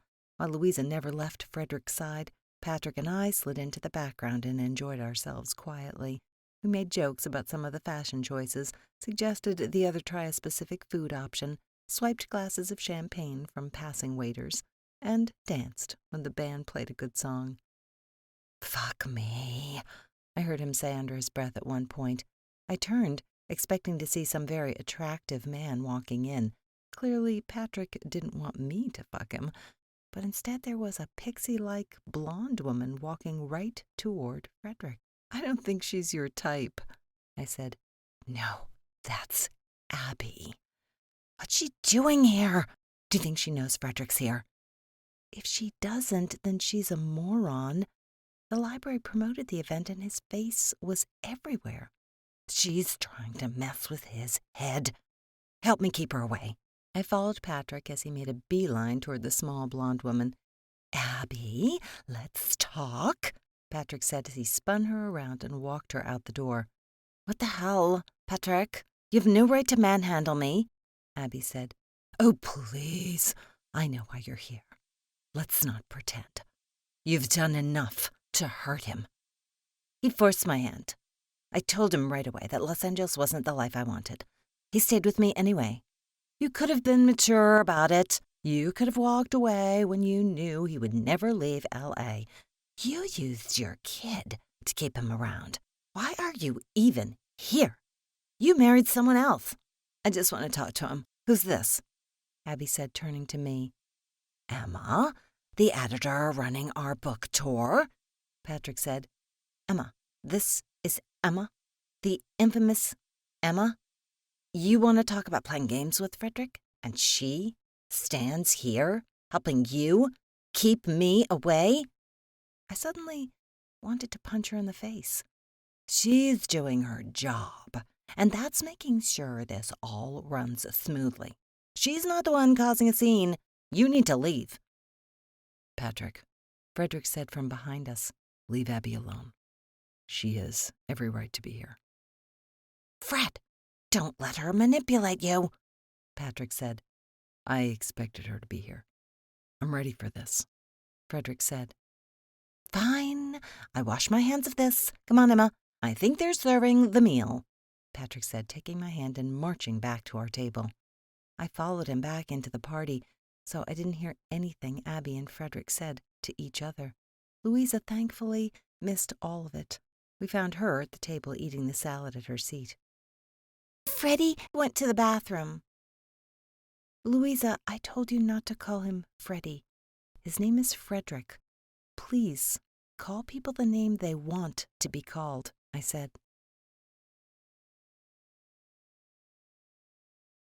11. We took the train from New York to Boston on Wednesday afternoon. It was a tense ride in first-class seating. We sat facing each other with a table between us. Patrick sat next to me, and Louisa across from me. Patrick and Fredrick both had window seats. I spent most of the trip reading one of the books I had grabbed at PubCon. "Emma," Louisa said, "you must be so excited to show us Chicago. Freddie, did you know Emma went to Northwestern?" "Actually, I do," Fredrick said. "We knew each other our last 2 years there." "What? Emma, you never told me you knew Freddie." "I knew Fredrick while I was in Chicago," I said without looking up from my book. "OMG, Freddie! What was she like? What do you think of her since you've last seen her? Was she cool? Did she party? Did she get drunk? OMG, OMG, OMG! I have to tell Mary. Mary will die." "I'm not the best judge of cool, but I did see her get drunk a few times. She is still the same, but different. New York has changed her." "How? She seems the same to me." There is a hardness I never noticed in Chicago. It's as if she's lost all sense of wonder and curiosity and joy in the world. "Oh, that's just being a New Yorker," Louisa said, dismissing all of it. "Then I'm glad I'm not a New Yorker," Fredrick said, looking at me straight in the eyes. "I have to pee. I said, putting my book aside and getting up. When I slid the bathroom door behind me, I burst into tears. I gave myself 2 minutes to cry and regret everything. After that, I wiped my eyes, blew my nose, fixed my makeup, and went back to my seat. Boston, D.C., and Atlanta passed quickly without incident. My involvement with Fredrick was kept to a minimum thanks to Patrick and Louisa. I spent my free time alone or with people I knew in the area. I'd done so many conferences and book tours that bookstore owners and managers had become my friends, even if we rarely saw each other. The East Coast was easy for me. I was dreading L.A. and Chicago. Los Angeles was Fredrick's home. There were parties and events that Patrick insisted I attend. Look, I know you have the life you want in New York. I just feel like you owe it to yourself to see what life would have been like if you had made a different decision, Patrick said one night as we had dinner together in Atlanta without Louisa and Fredrick. Do all his friends know about me? Emma, he wrote a whole movie about your breakup. They all think the worst of you. Did you? Honestly, yes. I was expecting another Abby. I thought Louisa was you when I first met her. I never knew he had a type. I think he shifted his type because of you. It is like he started dating the anti-Emma. The difference is that these women make him miserable. He seems to like Louisa. Louisa is the anti-Emma, too. Look, come to the parties so you can at least enjoy the confusion when people first think Louisa is you and then have to do a double take when they realize this tall, statuesque brunette is the real Emma. Then they will just ignore me and leave me alone. I really don't like parties.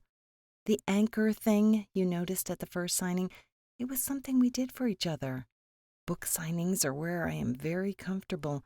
Parties, not so much, especially when everyone already knows who I am and has judged me. Fredrick won't help me. Then I will. Plus, you can meet Victor, who has an ass that won't quit. He's not my type. Oh, I know your type.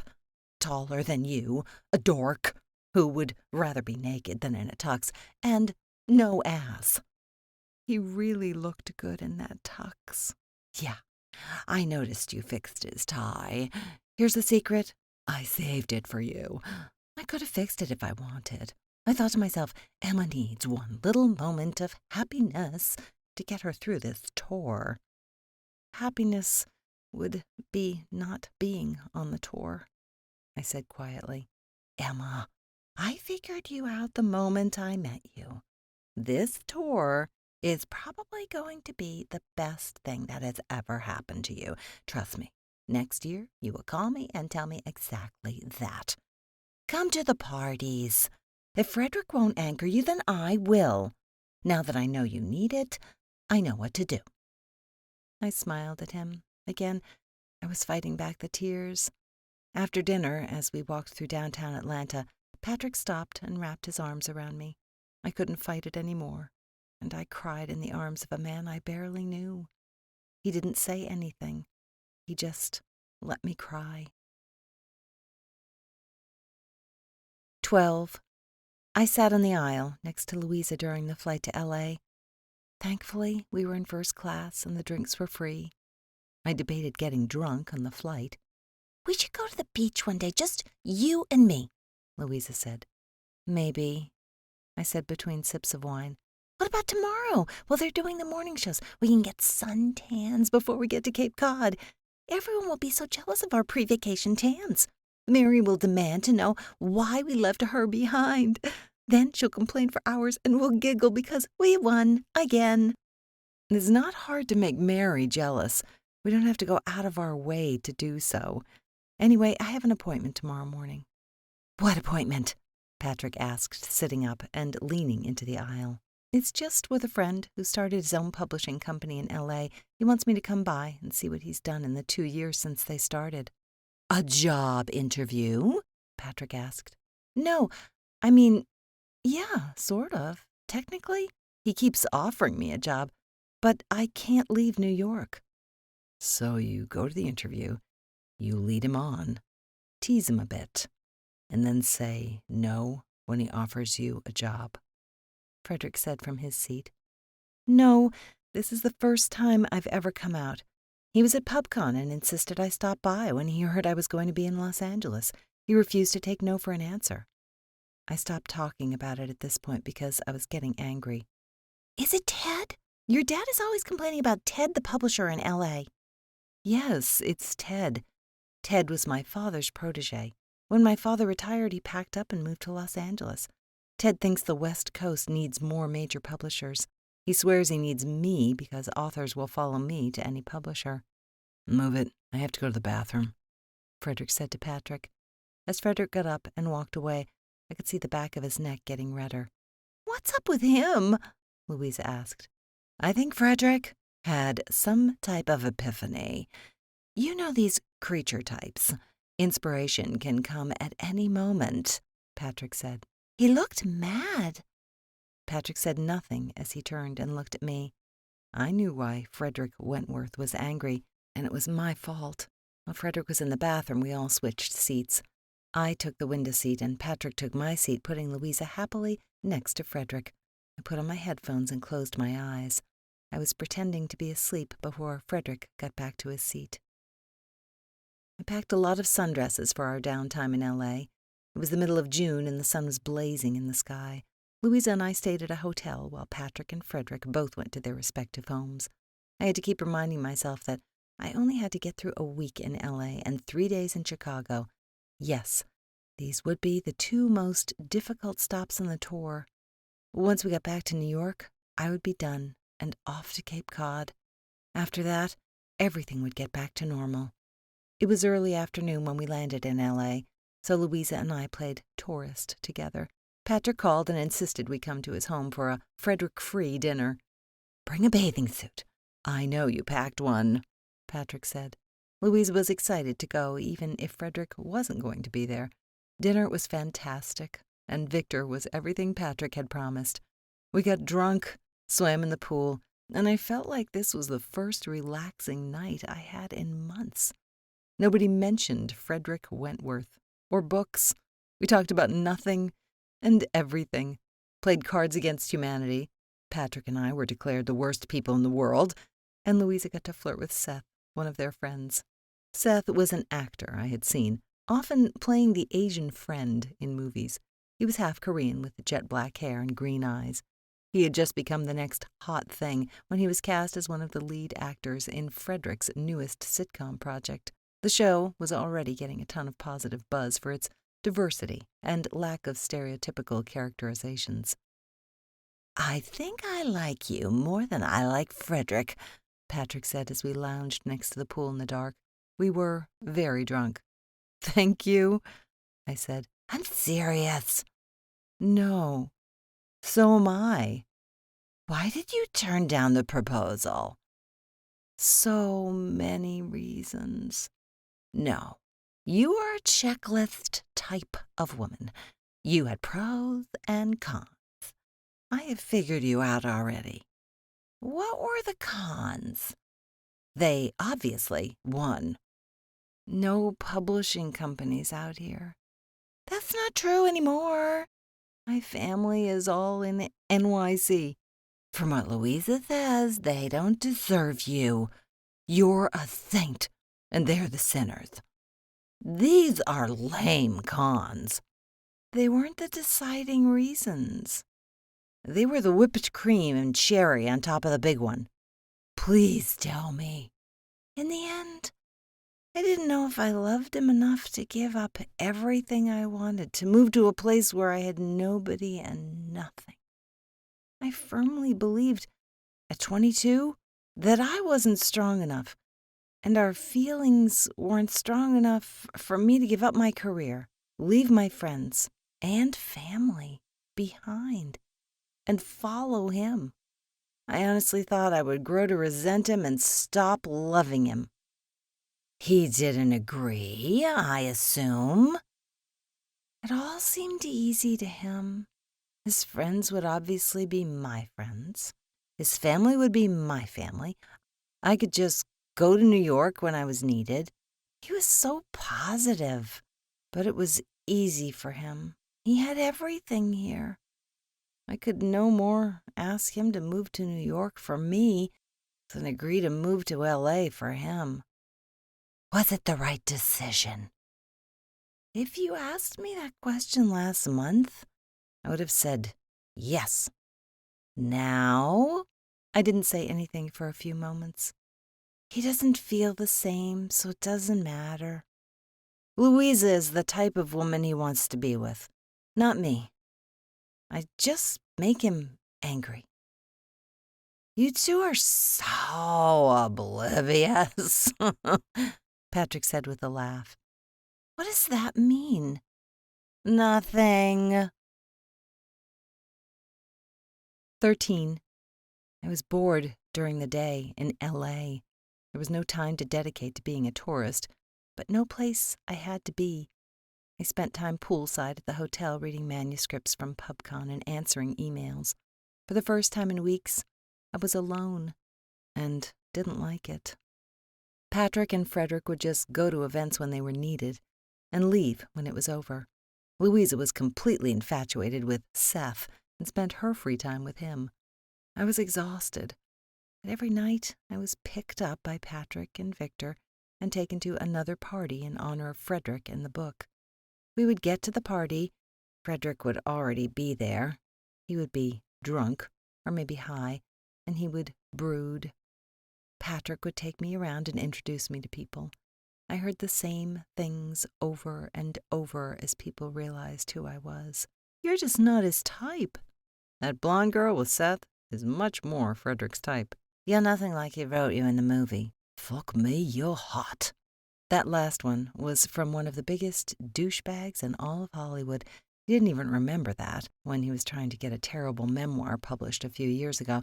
He had flirted with me at a party in New York City and nearly stalked me at said party until he got bored. One of the most surreal moments at the party was when I met Sammy, the petite blonde actress who played me in Fredrick's first movie. Aside from that one role, I'm a huge fan, and we really hit it off. We met at a small party of friends that the above-mentioned douchebag threw our second night in town. She and I sat in a quiet room with her sleeping baby. Is this as weird for you as it is for me? Sammy asked when we were alone in the room. Why? Yes, but why? Well, I feel like I know who you are. We made some big changes to the character because I thought they were too unfair. I spent a lot of time trying to figure out the character, and now that I know you, I think I really got in your head more than I realized. Did you always know she was based on a real woman? Then, no. Since then, I realized that Fredrick writes best when he is trying to process something difficult. This book is his way of working through Abby. He wrote his book before I even met him. I was his alpha reader, and most of my edits are still there. Really? I wonder what he wrote to deal with Abby then. I saw Sammy again the next night with her husband and baby in tow. This was a party Fredrick's agent threw, and there were a lot of important Hollywood people there. Almost none of them had any clue who I was to Fredrick. It made me feel a little more comfortable. Sammy and I continued to chat about nonsensical things like how we both love knitting, have the same taste in music, disagree on which animals are the cutest, and other silly things. At some point, her 6-month-old was in my arms, falling asleep on my lap. That is probably the cutest thing I have ever seen, Patrick said, walking by. Since I had met Sammy, Patrick had kept his distance. He had not played anchor for me at all that evening. Do you have children? Sammy asked me. This was the topic we had avoided for 2 nights. No, my younger sister, Louisa's sister-in-law, has 2 little boys. The oldest is almost 4. I adore them. Can I ask you something personal? Okay. Has there been anyone in your life since Fredrick? I looked up and quickly found Fredrick in the crowd. He was sitting alone by the bar with a beer in his hand. He was staring at me, but I couldn't read his expression. I tried to blink back the tears that were beginning to fill my eyes, but I had to wipe them away. He may date a lot of famous women, but none of them have been what he wants. Sammy said, he has made it clear he doesn't want me anymore, even if I wanted to get back together. When I was trying to get into character, I imagined I would regret the decision right away. That's how I played her. I was 22 years old. I have a father who still refuses to work through the grief of my mother's death. I wanted a career that I couldn't have in LA at that point. I made the best decision I could make. I know you now. It sounds about right to me, Sammy said with a small smile. I spent the rest of the night dwelling on the idea of regret. I started playing back moments in the past 8 years, trying to imagine if it could have been different. Louisa, do you regret anything in your life? I asked her on the way back to the hotel after that party. No! Why not? I am sure I have made plenty of bad decisions, but I love who I am right now. If I regretted my mistakes or wished to change them, then I wouldn't be as awesome as I am. So what about when you don't like who you are? I always know I'm in control of how awesome I am. If I made a wrong decision, I don't regret it. I just change things. It's never too late to change things. I sat there for a moment, hoping she never became as cynical as I was. She was a wealthy, white, educated woman. She was attractive and energetic. She had no fear, because the world had never been cruel to her. When I was her age, I had already lost my mother to cancer, and my father to his grief. I was a lot like her when I had been at college, but it was returning to New York that changed me. Yes, I had the career I dreamed of, but even there, I had only just started taking control. Karen still had a heavy hand in my career. Would I have turned down the chance to be Fredrick's editor if the decision had been mine to make? I kept coming back to Karen choices and their impact on my career. I couldn't sleep that night as these thoughts went through my mind. How many books had Karen turned down even though I disagreed vocally? How many of those books had been major bestsellers and award winners for other publishers? I remembered a rumor about how Karen was the reason Scholastic had published the U.S. versions of Harry Potter. She had turned down the opportunity for us to publish it. Was she capable of making the best decisions for my career? Had I only trusted her because she had taken my parents' place in my life? I kept trying to imagine what life would have been like in L.A. if I had accepted Fredrick's proposal. I couldn't see it happening any other way. Yes, I like many of his friends as I met them now. How many of these people would be in his life if he wasn't who he had become after our breakup?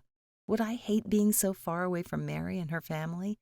I love my nephews, and when she is not desperate for attention, Mary is my best friend. Except not really. I had told Patrick more about myself in 3 weeks than I had ever told Mary. The job interview my first morning in L.A. felt odd. I had been resisting visiting Ted's offices for years. He had been trying to entice me to take a job with him since he started the company.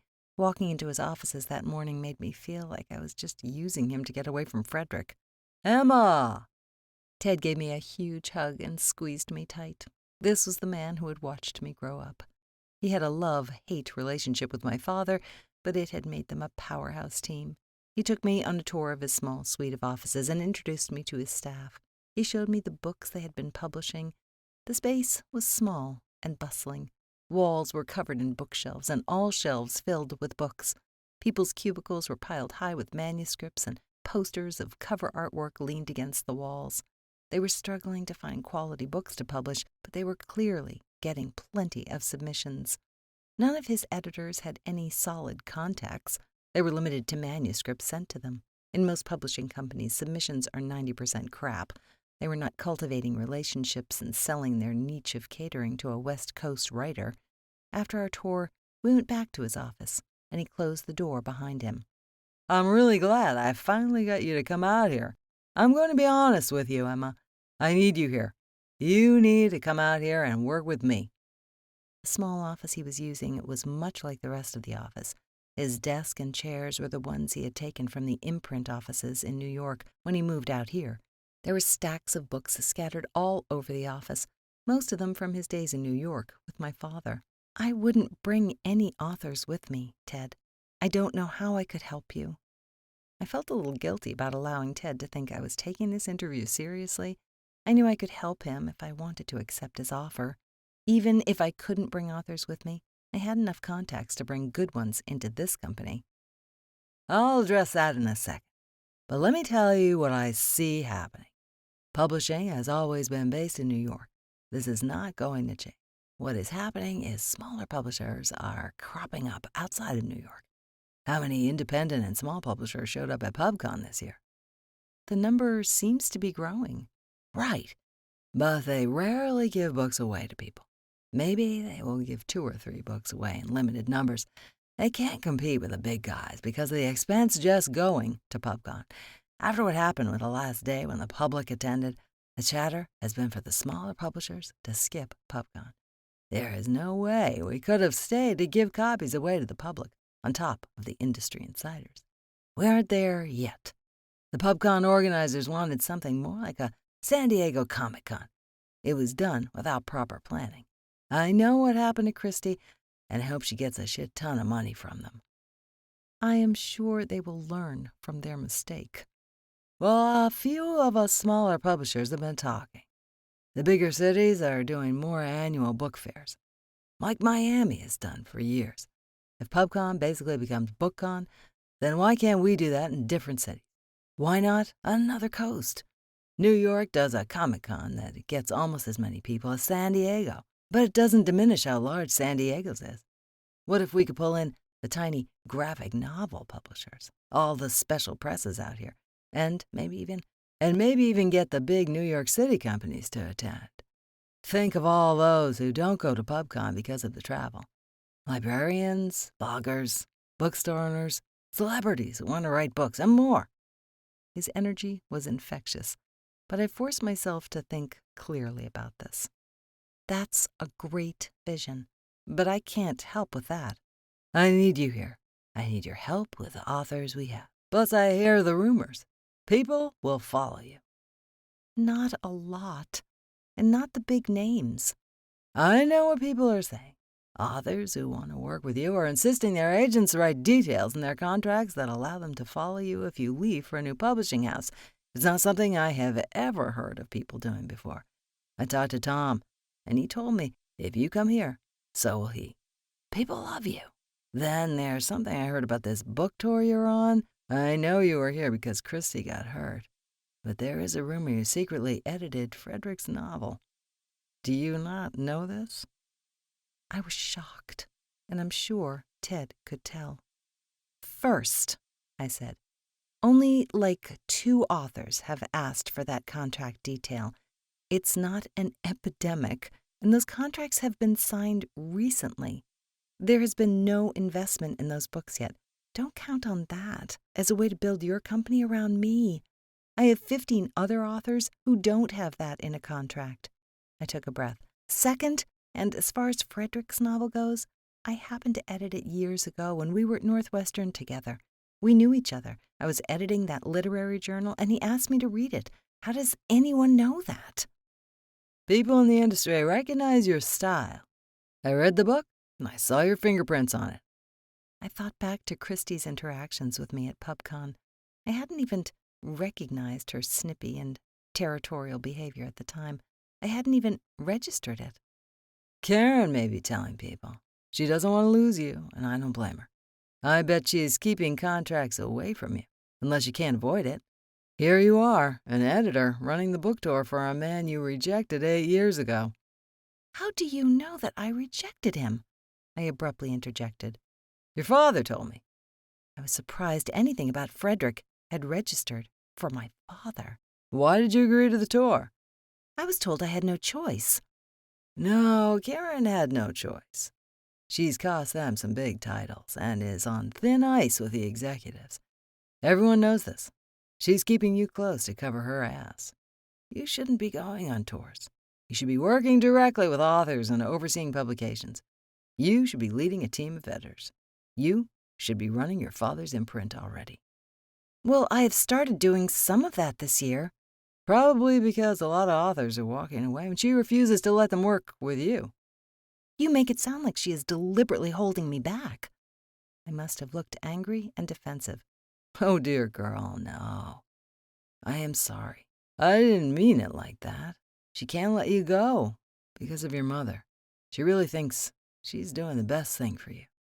She thinks she is doing what your mother would have wanted. She means well, but you are 30 years old. Your mother wouldn't want you to be living like this. From the way your father talks, nothing has changed in her life since she came home from Chicago. You deserve so much more. Come here, work with me, be my partner, and we can make this company as big as Scholastic, Random House, and all the others. We could even be bigger than your father and I were in our heyday. Plus, you could bring anyone you want with you. My team needs new blood and a kick in the pants.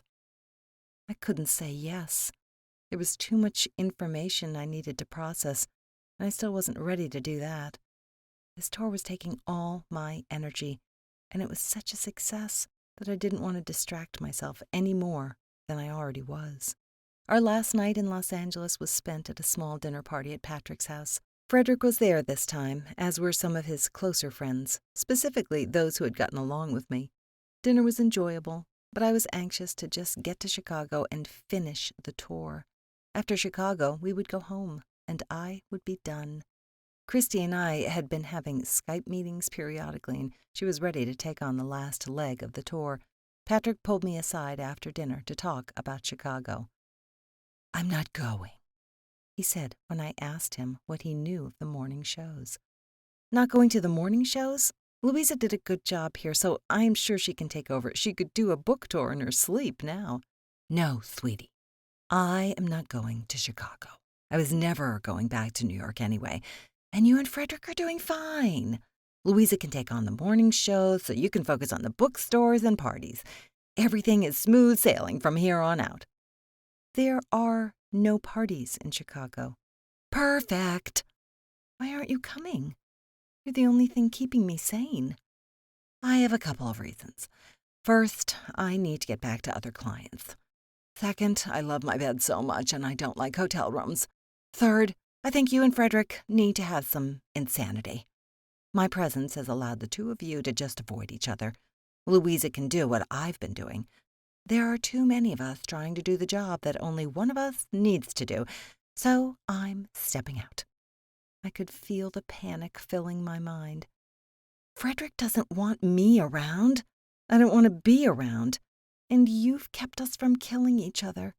Emma, I don't know if you've noticed, but you two are having a passive-aggressive off." "What does that mean?" "You're brooding, moping, and constantly on the verge of crying fits. He's doing that too, but with pot and beer. This is not healthy for anyone. You should just fuck and get it over with." "What?" "Forget I said that. Have a fight, for fuck's sake. Talk to each other. You've barely said 2 words to each other all month. Louisa and I play go-between. You just have to get through a few more days in Chicago, and then you can forget this entire month ever took place. Louisa said you're going to Cape Cod with your father and sister. That should be lovely. Oh, but Seth has decided to go with you to Chicago and New York. All the tickets and stuff was already paid for. Louisa and Seth are clearly head over heels in love. I'm not sure if you noticed." I had noticed. I wondered what Louisa would do when put in the same situation as I had been. Seth insisted on sitting next to Louisa on the flight to Chicago the next day. His excuse for joining us was that he and Fredrick need to work on the sitcom scripts. "Fredrick is letting Seth write with him," Louisa said. "They worked on the script for a movie together once, and Fredrick feels the script and acting will be stronger if Seth does both." I was impressed with how Seth had found a great excuse so he could spend more time with Louisa. Still, this decision left me sitting next to Fredrick. As we sat there in awkward silence, I realized that Patrick had been right about how little Fredrick and I had spoken to each other this past month. "So," he said once the plane was in the air. I looked across the aisle to Louisa for support, but she and Seth were already deep in their own conversation. I took a sip of champagne and told the worst story of my life. So this morning when Louisa and I checked out, we were standing at the elevator and we could hear the couple in the closest room having sex. They were both moaning quite loudly, I said. I regretted the story immediately. Fredrick looked at me like I was insane and turned away. As I was about to put my earbuds in, I heard him chuckle to himself. I hoped it was the story that had amused him and not my stupidity. 14. I hadn't been in Chicago since graduation. I realized now that there were so many happy memories there. I had spent the last 8 years trying to forget Fredrick. I was unable to ignore the returning memories as we drove through the city to the hotel. I listened to Louisa prattle on about Navy Pier, pizza, shopping, weird sculptures, and all the other things she wanted to see. "Are you guys going to visit old haunts?" Louisa asked Fredrick and me. The two of us just stared at her. "You two are officially the worst.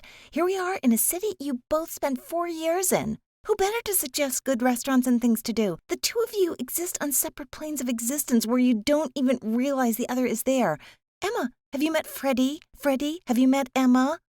"Louisa, his name is Fredrick, not Freddie. Has anyone else called him Freddie?" I said. "I heard you call him Freddie at the library in New York." I wanted to justify why, but I said nothing because I knew I couldn't say anything without crying. Even without that conversation, I could feel my eyes fill with tears. "Jesus, Emma, what is going on with you?" Louisa asked. She sounded annoyed. "I am just ready to go home. I am ready to get back to my life," I said, wiping my tears. I decided to embrace my wallowing, so I spent the night in the hotel room alone. I had realized in L.A. that I was still in love with Fredrick. I spent the last 8 years lying to myself in order to just get through life without him. Accepting this reality had been like removing a dam from a river. The emotions just flowed out of me now. What had happened on the ride to the hotel was nothing compared to the tears I let fall when I was alone. I desperately wanted Fredrick to knock on my door and kiss me. I kept playing the fantasy over and over again in my head. I cried myself to sleep and woke up with a headache from all the crying. I turned on the television to watch Fredrick on the scheduled local morning shows. I got dressed and went to the first bookstore we were visiting in Chicago, the Northwestern University bookstore. Once everything was set up to my liking, I found Fredrick, Louisa, and Seth in the break room, waiting for the reading to start. "Coffee? Tea?" I asked. "Beer," Fredrick said. "No," I said. "I'll just go and get us tea." When I came back with the tea and coffee and water for Seth, I found Fredrick pacing. I had never seen him do this before, but in the other cities I had stayed in the front of the store while Patrick was with Fredrick. "So, Emma," Louisa said, "what was that little chant you said when you walked out of the room?" "What do you mean? What little chant?" "Cup, cup, cup, cup, tea, tea, tea, tea." I laughed a little to myself. I'd been doing that for so long that I no longer realized I did it. My mother used to say that when she made me a cup of tea. You should know where it's from. You've seen the movie plenty of times. "I have no idea." "My Fair Lady," Fredrick said as he paced. "Okay, so the two of you obviously know this, and I have no memory of that line from the movie. I've been watching you all month, and you said it every time you go get tea," Louisa said. "It's from when Eliza is learning to speak better. He makes her say, 'cup of tea,' over and over. She keeps saying, 'cup of tea,' which most British people actually say." "Yeah, I don't care. What I find amusing," Louisa said, "every time you say it, Freddie mouths it along with you in perfect time, and then he laughs to himself." I looked up at Fredrick, but his back was to me, and he was looking over the passage he was going to read. He had probably heard me say it so many times while we were together that it was just stuck in his head. "Is it a Northwestern thing? A Chicago thing? Freddie does it every time. Every time." "Does it annoy you?" "No, but it makes me feel like there's some inside joke that I don't get." It makes me feel like Mary and I hate that. It's really nothing, Fredrick said. Louisa reluctantly let it drop. The next day I went to Frederick's room so we could go to the next bookstore together. Louisa had asked for the afternoon off to spend it with Seth. I thought it would be fine, since nothing had gone wrong yet. When Fredrick opened the door and saw me standing there, rather than Louisa, I realized that nobody had told him about the change. "Where's Louisa?" Fredrick said. "She asked for the afternoon off." "And you said yes?" She was the last thing keeping this from being the worst tour in the history of tours. "Excuse me?" I said. I wasn't expecting him to say that. "Christy assured me you were the best at running book tours. This has been the worst experience of my life. I pity the other authors you work with and everyone else, if this is your best." Maybe if you could avoid getting drunk and high, you would see that this tour is fantastic. You have sold so many books you are already on the top of the New York Times bestseller list. We have had to ship extra books to the bookstores, and that's still not enough. They're getting a second printing going earlier than expected because this tour has gone so well. "The tour is about me, and I'm not happy." The look on his face was like one I often saw in my nephews when they were stubbornly refusing to do something asked of them. I could feel the heat rise in my face. He was pushing the one button he had every right to push. The tour is about your fucking book. None of this is about you, beyond the fact that you wrote the book. I'm here to make sure the investment was worth it for my bosses. I'm here because they don't trust anyone else to do this. "Except you pass things off to Louisa and Patrick." Sorry if that made you feel like an asshole, but you have made it clear that you don't want to deal with me yourself. You asked Patrick to protect you from your big bad ex-girlfriend. He and I assumed you would be happier if he supported you. "Yeah, and it has all fallen apart since he left." Sorry you aren't as mature as he thinks you are. He thought you could handle another few days with me. What did you expect would happen after 8 years? Do you think this is easy for me? "It was easy enough for you to walk away and say no 8 years ago. I thought you wouldn't have a problem doing it this time." We were standing inches from each other. This was what he had been holding back all month. I wanted to kiss him, and I wanted to kick him in the nuts. I did neither. You want to see a clusterfuck? I will give you a clusterfuck. The limo is waiting for you to take you to the bookstore. Feel free to tell the manager you fired me. I turned and walked out of the room. I would like to say I stubbornly stuck to that. I would like to say it was a disaster. I didn't, and it wasn't. I let him panic, but in reality I was 15 minutes behind him and talked to the bookstore manager before he even got there. I even relayed a message to Fredrick through the manager. "You really want me to use the word fuck?" the manager said on the phone. "You can say you are simply quoting me. Get your own fucking cup of TTT. He'll understand. Oh, don't worry about that." "Are you sure?" "Totally. He won't get angry?" "He's already angry. He thinks he fired me." "He can't. Right. You're on your way. Promise you're on your way, Emma?" "I promise I'm on my way. He just won't know I am." He had no idea I was there. I know because he told me at dinner that night. Louisa insisted I meet her and Fredrick for dinner at the hotel dining room. I don't know why the two of you seem to hate each other, but I don't care. Clearly this is something that happened years ago, before this book tour. We only have 2 more days together, and I am demanding you call a ceasefire, Louisa said once the drinks had arrived. She looked like she was ready for a night on the town. She was dressed in a short, sparkly dress with silver sandals. This was the first time her shoes actually seemed appropriate for the outfit. Her hair and makeup were perfect. She and Seth were probably planning a night out together. I, meanwhile, was dressed in jeans and a ratty t-shirt. Fredrick looked exhausted and worn out. Most authors looked like this toward the end of a book tour. What was not common was the glare Fredrick directed at me from across the table.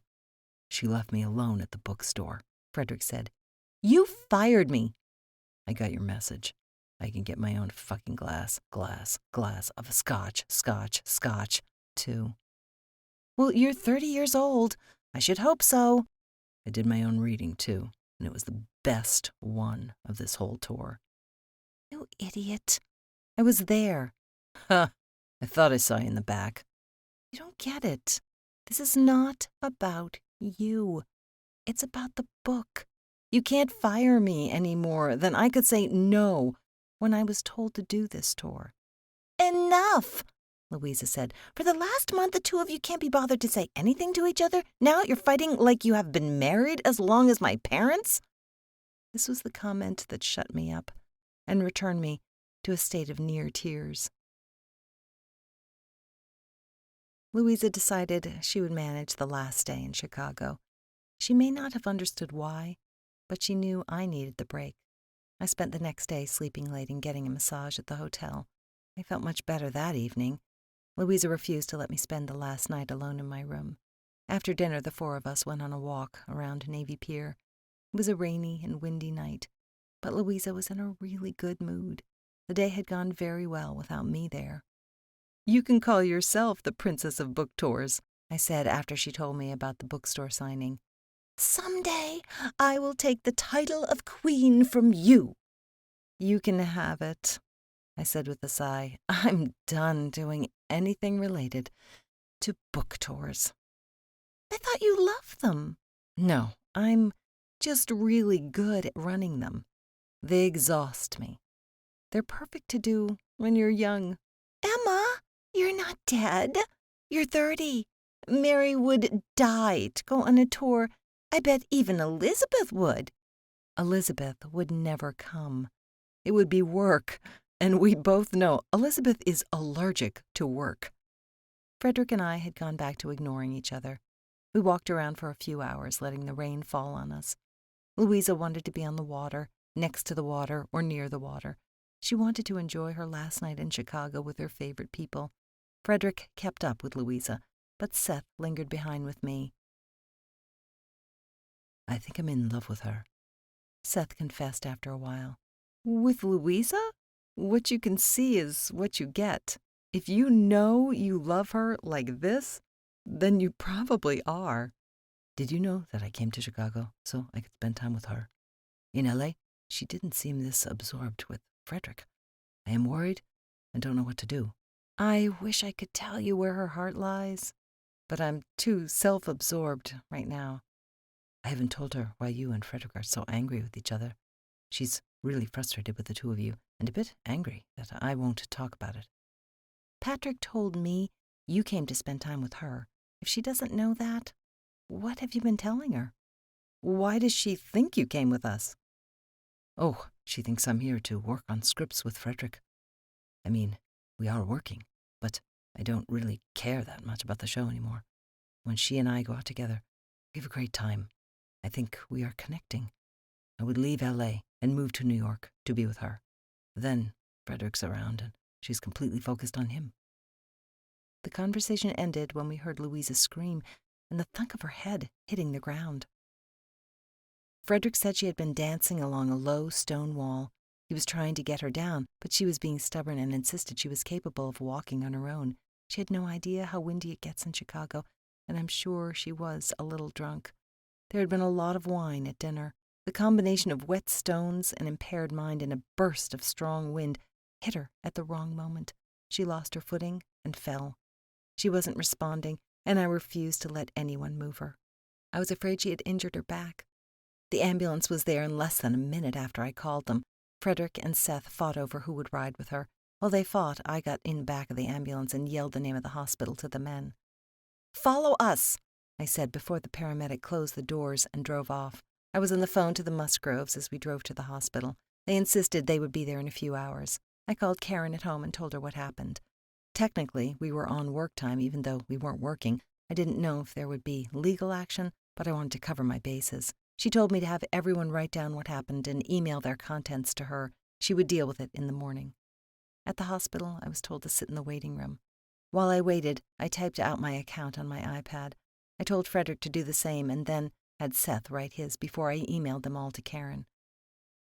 "You're always so calm under pressure," Fredrick said, sitting down next to me. I slumped in the chair from physical and emotional exhaustion. "Someone has to be," I said with a shrug.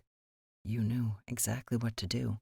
first aid certification, Girl Scouts lifeguarding, and my father. You're the type of person who would get first aid training just in case you need it someday. I didn't know what to say to that. I'm sorry about what I said yesterday. This tour hasn't been that bad. Considering our history, which apparently nobody has told Louisa about, you've been amazing. Did you call her parents? They should be here soon. Seth said he's staying with her. Even if she wakes up, they won't let her fly for a few days. It will be just you and me on the flight back to New York. I assumed so. Don't worry. You don't have to talk to me. The Musgroves arrived just before Louisa woke up. As expected, they would not allow her to fly back to New York the next day. There was nothing wrong with her, but they wanted to watch her in case of a concussion. Her parents were just happy she was unhurt. They hugged all of us. When Louisa insisted that Seth stay with her, I knew he didn't have to worry about Louisa's feelings. The look on her face said it all. She had no interest in Fredrick anymore.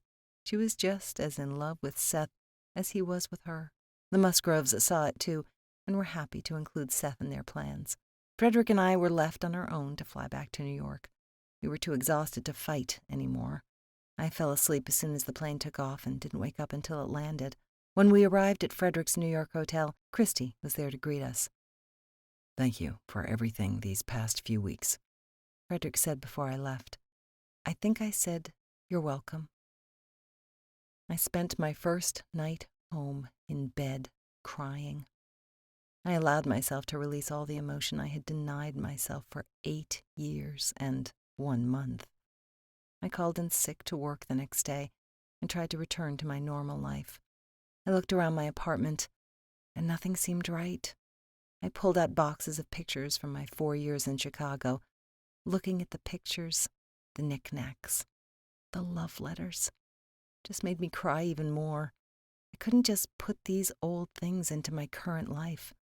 It all seemed wrong. It was clear that I had been ignoring my own unhappiness for the last 8 years.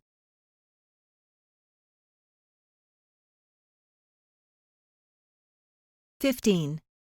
Instead of going back to work, I left for my Cape Cod vacation. Other than the group that was still in Chicago, everyone was there already. Elizabeth and my father were settled in our cottage, which had been in my mother's family for generations. What my family didn't know was that I rented it out in the winter as a writer's retreat. The money went into my father's trust to create a little cushion. I suspect neither my father or Elizabeth would curb their spending enough to make this unnecessary. I was trying to prevent a real crisis. I wish I could say that Elizabeth and my father were happy to see me when I arrived, but they weren't. Neither asked how the book tour or PubCon had been. They were too busy going to parties and clam bakes and whatever it was that kept my sister out all night. There was a part of me that hoped Elizabeth's absences was because she was working a secret job. I had a little fantasy that it was something she wouldn't want us to know about and maybe illegal. I just wanted her to be doing something with her life. My first stop after unpacking was to walk over to see my friend, Penny Smith.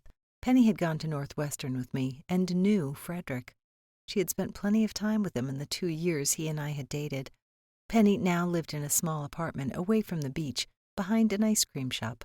Years ago, she'd been in a car accident and lost the use of her legs. Since then, she had become a huge activist for the disabled. She was often asked to speak at conferences, testify to Congress, appear at rallies, and all sorts of things. She traveled all over the world. She often told me her life hadn't begun until she thought it was over. Last time I had seen her, the year before, she had decided to write a memoir that I wanted to publish. I had spent many Skype conversations trying to get her to sign a contract. She refused for what she claimed were personal objections to my bosses. She thought I worked for jackasses. "I want to know everything. Please tell me you slept with him," Penny said as her nurse assistant let me into the apartment. "Who?" "Fredrick." "No, we barely spoke except one day in Chicago when we fought." "Oh, Emma." This is when I started crying again and told her everything that had happened over the past month. "This is a breakthrough," Penny said when I was done. "It just feels like a breakdown." "Nothing is ever broken, Emma. Now that you've admitted how you feel, you can finally work through it. This is just grief. You know how to do this. I need a distraction. I've good gossip. Remember your neighbor, Dave? Yes, why? Dave had lived in the cottage next to ours for most of his life. I hadn't seen him in years. The last time I saw him had been the summer after I graduated from college. At the time, I thought he had been dating Elizabeth, but it didn't seem to stick. By the end of the summer, he was gone, and Elizabeth never spoke about him again. His family had started renting their house to summer people. There were rumors about the house and how they had a second and third mortgage on it. He's here and spending time with Elizabeth. Maybe they're back together. Why is he back in town? Someone at the bank told me his house is in foreclosure. Maybe he is looking for an heiress to marry? I hope he knows Elizabeth is just as broke as she was when he dated her years ago. She has even less now, unless you count wealth in shoes and purses. Only Elizabeth counts wealth that way, Penny said. Valid point. Basically, be careful. Your father hasn't been shy about telling people you have him on an allowance and are hoarding his money away for your own reasons. Elizabeth has been happy to confirm this and suggests you're keeping it for yourself. Oh, for fuck's sake. This is just a rumor, but consider yourself caught up. Can you talk about your book? Have you left your jackass publishing company? No. No. If you take that job in L.A., I will be happy to sign a contract and let you see it. It is amazing. I can't take the job. Why the hell not? Ted has a point about Karen holding you back. I know she thinks she's helping you, but she isn't. If there was a chance with Freddie, I would take it in a heartbeat. It's back to Freddie. He will always be Freddie for me. I could feel the tears fill up my eyes again. Penny handed me the box of tissues she kept close at hand. She said nothing as I blew my nose and composed myself. Don't make your decision around him. Maybe if he sees you around Los Angeles, he'll soften a bit. You remember your pro and con list you made before graduation after he proposed? Yes, very much so. Write a new one for a move to L.A., Penny said, handing me a pad of paper and pencil. Pro to move to L.A. 1. Amazing job opportunity to be a partner in a publishing house and be in charge. 2. Nice people who are potential friends. 3. Other side of the country from my family and their codependents. Cons to move to L.A. 1. I love him. The list is all reversed now, Penny said. Loving him wasn't enough last time, and it should have been. You're going to make the same choice, aren't you? If he wasn't so angry, it would all be different. Maybe I could use Ted's job offer to change my situation here. That's not gonna fix this, Emma. You have to make a big change. This is your car accident. My father dragged me to a beach concert that night. He demanded I come because he is my father. We sat on the beach alone for a little while before Elizabeth found us. As Penny had warned, Dave was there and seemed attached to Elizabeth at first. When he abandoned her to talk to me, I remembered more of what had happened that summer after I left Chicago. Elizabeth had always been Dave's preferred sister when we were children, because they were the same age. I was too bookish for his taste, and Mary was too needy. He seemed different when I came home after graduation. Now I understand my behavior that summer better. I was trying to ignore the building depression by keeping busy. I couldn't be depressed if I was busy and cheerful. I didn't act like myself because of this. I forced myself to be more outgoing and sociable than I naturally was. Elizabeth had once been bubbly and popular, but always a mean girl. When I got back from college, she was mostly just mean. The more time Dave and I spent together, the meaner Elizabeth got. I wasn't in any frame of mind to want a new boyfriend. I didn't think, at the time, Dave was looking for more than someone nice to spend time with. Elizabeth had clearly felt otherwise. I had never thought about Dave much during the following 8 years. Now he was back, and we were in a similar situation. Here I was, again, trying to recover from my feelings about Fredrick. He and Elizabeth were flirting without any sense of commitment. I hoped Penny was wrong about him looking for someone with money. He was looking in the wrong direction if he was. "It's been years since the last time we saw each other," Dave said as he sat down next to me on the blanket. It has been about 8 years. Are you back for good or just for part of the summer? I asked. "I'm trying to decide what to do about the house. My parents aren't going to come back, and they've moved to Florida, so they don't need Cape Cod vacations." Are you tired of having a house you don't spend time in? Something like that. The rent isn't enough to cover the expenses. It would be smarter to sell. We sat in silence for a moment. Elizabeth has been helping me catch up on all the things I missed. Things certainly have changed for all of you. Like what? I asked. Oh, that she and your father moved to Westchester. She said you were just on a book tour. Was it fun? I was doing a book tour for Fredrick Wentworth's new book. Oh, isn't it on the bestsellers list already? I'm good at my job. Dave and I talked through most of the night. I told him some of the things that happened on the tour, including Louisa's accident. I tried to press him on his intentions with my sister, his financial situation, and other important issues, but he kept changing the subject to talk about me. I was equally evasive with some of his more personal questions. He had always been very pushy and invasive on personal issues. It felt like he was gathering information to use to his advantage. "Are you going to the Musgroves' BBQ tomorrow?"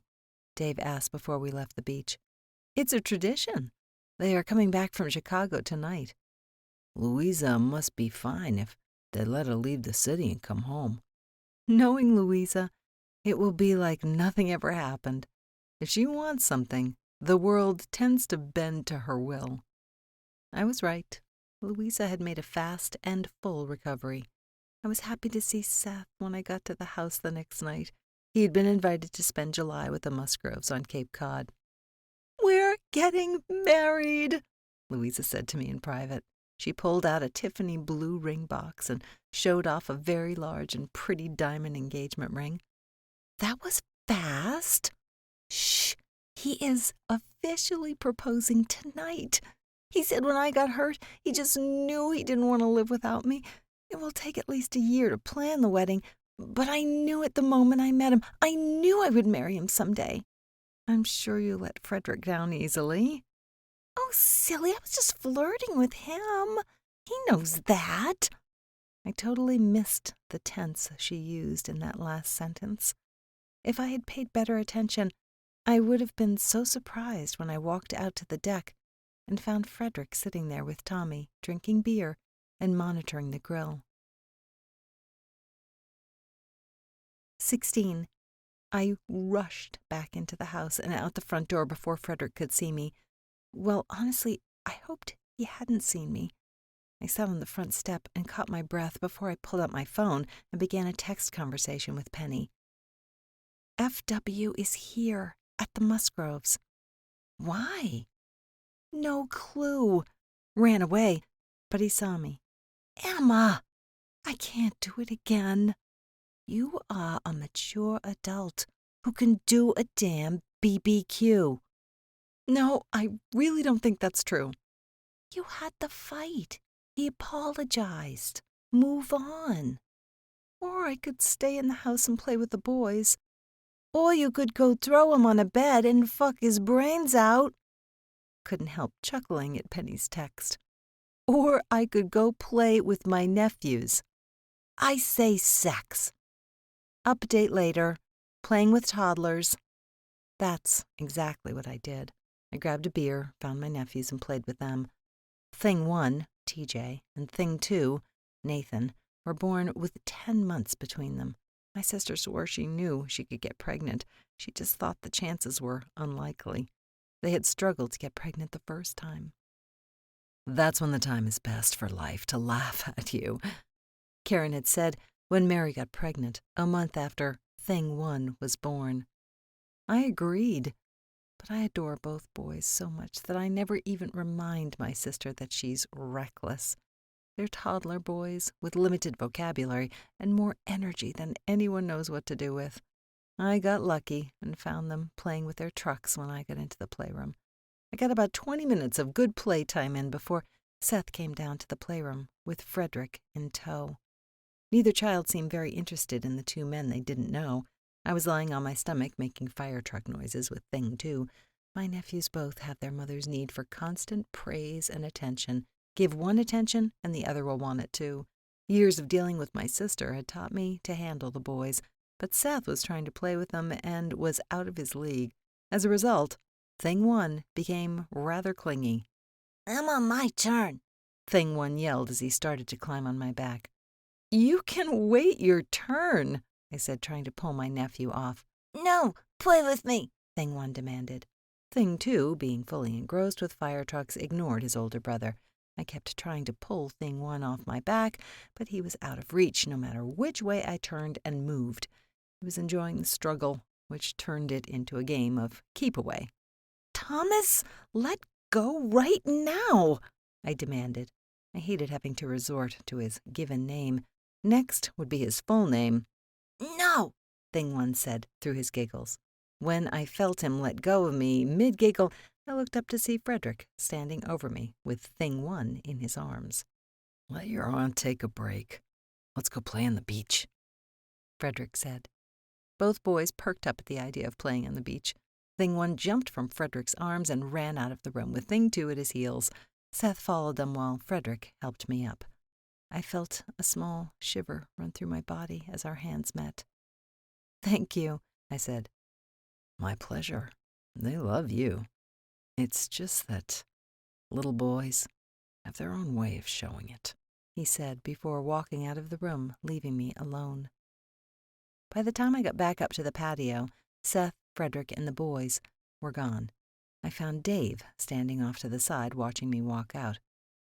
"I heard you were here somewhere," Dave said and offered me a beer. I shook my head and showed him the still full bottle in my hand. "I was just playing with the boys." "I just saw Louise's boyfriend and Fredrick Wentworth run after two toddlers. My small brush with fame. They went down to the beach, if you were looking for them." "The toddlers would be my nephews. They're exhausting." "Your sister seems to manage. Does that mean Auntie Elizabeth and Auntie Emma help out a lot?" "More like Auntie Emma, Auntie Louisa, and Nana. Elizabeth has no tolerance for children unless... No tolerance for children." "Not even family?" "She just wasn't designed that way. Even worse, they sense her disdain, and she is the first one they go to with poopy diapers or messy hands. Many a designer bag and dress have been ruined." "I don't remember Elizabeth like that." "There weren't any children around back then," Elizabeth said as she and my father walked outside. My older sister was dressed immaculately. Her makeup was perfect. Her hair was professionally done, and her clothes were perfectly pressed. She'd been laughing at something my father said, the two of them in their own world. Once the table was set and the food was cooked, we all found our places at the dinner table on the deck. Seth sat on one side of me and Mary sat on the other. Fredrick and the boys returned from the beach after Seth and I realized Fredrick had only one option: sit next to Elizabeth.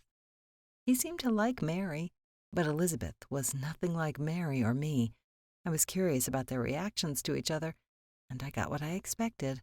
Elizabeth looked at Fredrick and made an instantaneous decision that he was beneath her. She turned in the other direction and spent the entire dinner talking to Dave, who sat on her other side, and my father, who was sitting across from her. I wasn't sure if my reaction was amusement or disappointment. My father had judged Fredrick the same way 8 years ago. I knew what to expect, but part of me wished she had shown some interest in him, if only because he was famous. Seth's proposal to Louisa happened in the middle of dinner. Everyone seemed excited for them. but I saw the look my father and Elizabeth exchanged. There was something snobby about it. It irritated me to see their reactions. Nobody was good enough for them. A famous actor and writer sat at a table with them, and both acted like it was an inconvenience.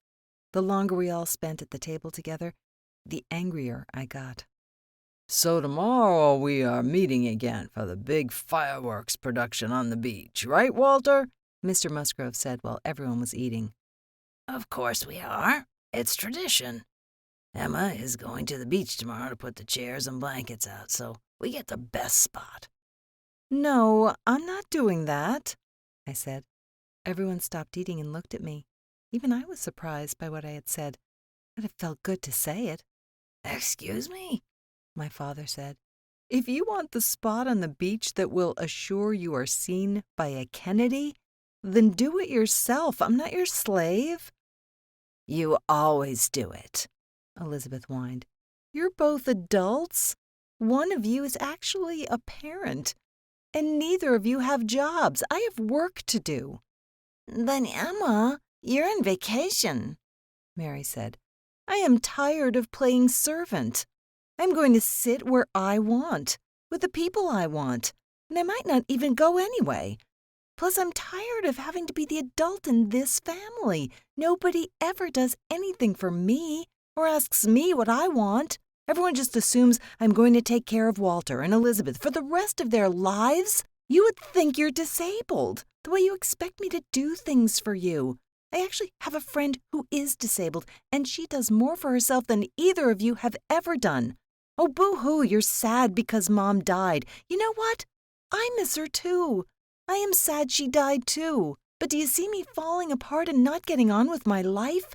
It's been nearly 15 years. She would be disgusted by the two of you. Mary, she would probably be proud of, but the three of us would disgust her. I'm done. I'm going to think of me and only me for the first time in years. Sorry, not sorry. Everyone spoke at once. There was indignation that I would even consider not going to a family tradition. There was anger that I accused my father of treating his daughter like a servant and slave. There was my father insisting this was inappropriate behavior and that I was acting like a spoiled child throwing a temper tantrum. There was Mary demanding I was needed to take care of the boys. There was Louisa begging me to reconsider and not ruin such a wonderful week. Elizabeth was close to having a tantrum of her own. The only one who didn't say anything was Fredrick, who silently looked at me. I stormed off without another word. Emma, wait, I heard Fredrick call from behind me after I had left the house and started to walk home. I stopped and let him catch up to me. You shouldn't walk home alone at night. You'd get hit by a car, or who knows what else. Let me walk with you. What the fuck do you care for? It's not like I mean anything to you anymore. That's not fair. I would feel much better if you let me walk with you. There is worse in the world than car accidents. Also, I think you may be drunk. You certainly aren't walking in a straight line. Whatever. We walked alone in silence for a while. Every so often, he would take my arm to steady me. I couldn't figure out how I had gotten drunk on one beer that I had nursed all night. It was a last-minute decision to come out here with the Musgroves. When they learned I had never been to Cape Cod, they really wouldn't take no for an answer. I should have spoken to you about it first. I'm sorry I just showed up, Fredrick said. They'll make sure you enjoy yourself. Don't you like it out here? I love it out here. I just happen to not like my family much at the moment. Was it this bad when we were at college? I remembered what it was like when I was in college. It was so easy to forget what was happening to my family in New York. I don't remember it being this bad before I left, but I was grieving my mother's death. When I got home, it was like this. Dealing with them is why you are always prepared for a crisis, isn't it? Probably. You were amazing in Chicago. I really am sorry I was so nasty to you. Louisa pretty much worships you now that you saved her life. We saw car lights come up from behind us. Fredrick pulled me to the side of the road. When the car stopped next to us, Dave lowered the window on the driver's side. "I thought you could use a ride," Dave said, with a look that suggested he was very impressed with himself. I could see the anger on Fredrick's face. "You should take it. You're probably safer in a car," Fredrick said, leading me to the passenger side door and opening it. "Thank you, Fredrick," I said. "Emma, come to the fireworks tomorrow night. Promise me you won't punish yourself because you're tired of your family's behavior," Fredrick said.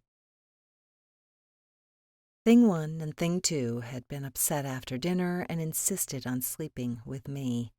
When my father brought them back to the house, I took charge and never got a simple thank you from anyone. I came down for breakfast the next morning to find my father sitting with Karen. When he saw me, he got up and left the room. Karen gave me a quick hug. "I understand you stood up for yourself last night. I am very impressed," Karen said. I didn't want to talk about it yet. I made myself tea and oatmeal and told Karen about the tour. I didn't mention that Fredrick was here on the Cape. "Your father said Louisa is engaged. I didn't realize she was even dating anyone." She met Seth on the book tour in L.A. "So, she had a good tour, and you had a bad one." I don't know if I would call it a bad one. I've decided I can't do any more book tours. It's time to pass the torch. "But you are so good at them, and it's not like we do a lot of them." I sat down at the table.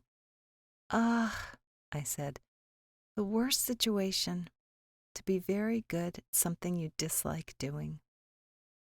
That was the end of the conversation about the book tour.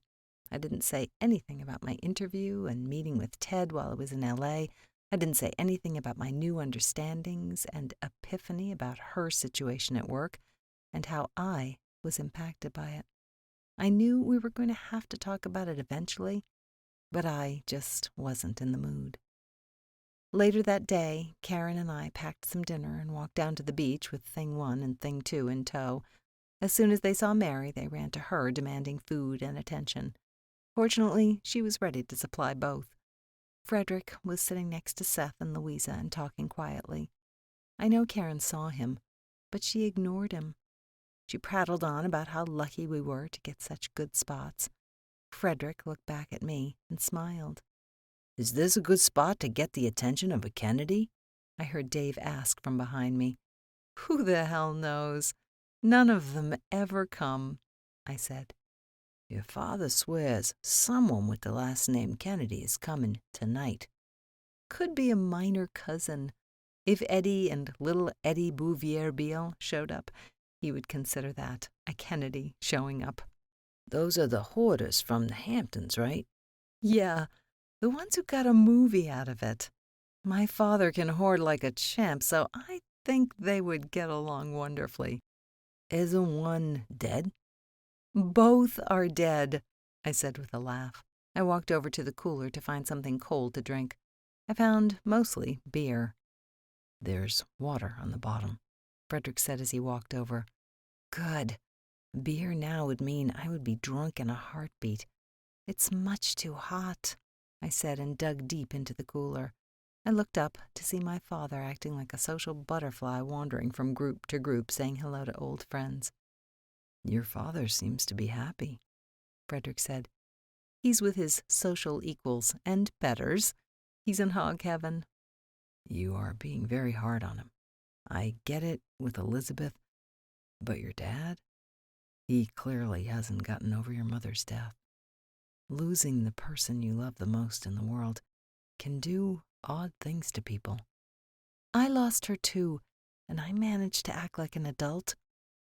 I heard Fredrick sigh, but I didn't look at him. Instead, I walked back to my beach chair, sat down, opened a book, and waited for it to get dark. My father insisted someone related to the Kennedys did show up that night. I never saw anyone aside from the people who had been coming to the beach on the 4th of July for years. I may not have noticed because I was too busy watching Fredrick. Just before the fireworks started, I had the sudden urge to sit next to him and talk. I had a sudden desire to tell him everything. Granted, I had already drunk a few beers and I was a bit intoxicated, but at the time it felt like the best idea ever. Thinking back, I am shocked my first instinct wasn't to tackle him and make out with him. I did try to sit closer to him, but Dave followed me. When I tried to talk to Fredrick, Dave interrupted and started asking questions about my job and asking weird questions about hiding money. I was confused and annoyed with him. I had made the mistake of being too nice and open with him. Now he was attached to me instead of Elizabeth, and I wanted him to go away forever.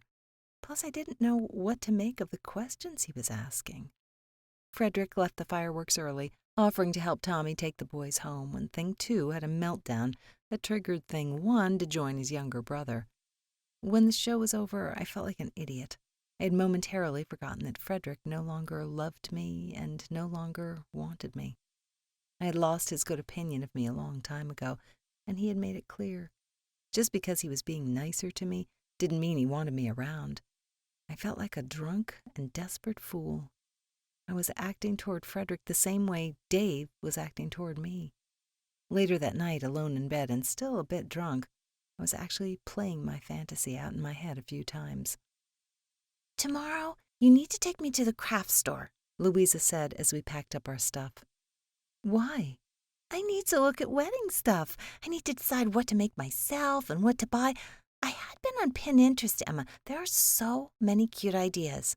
"Louisa, you are the least crafty person I know." "Exactly. If there is something I need to make, then I need time to perfect it. Please, please, please, Emma.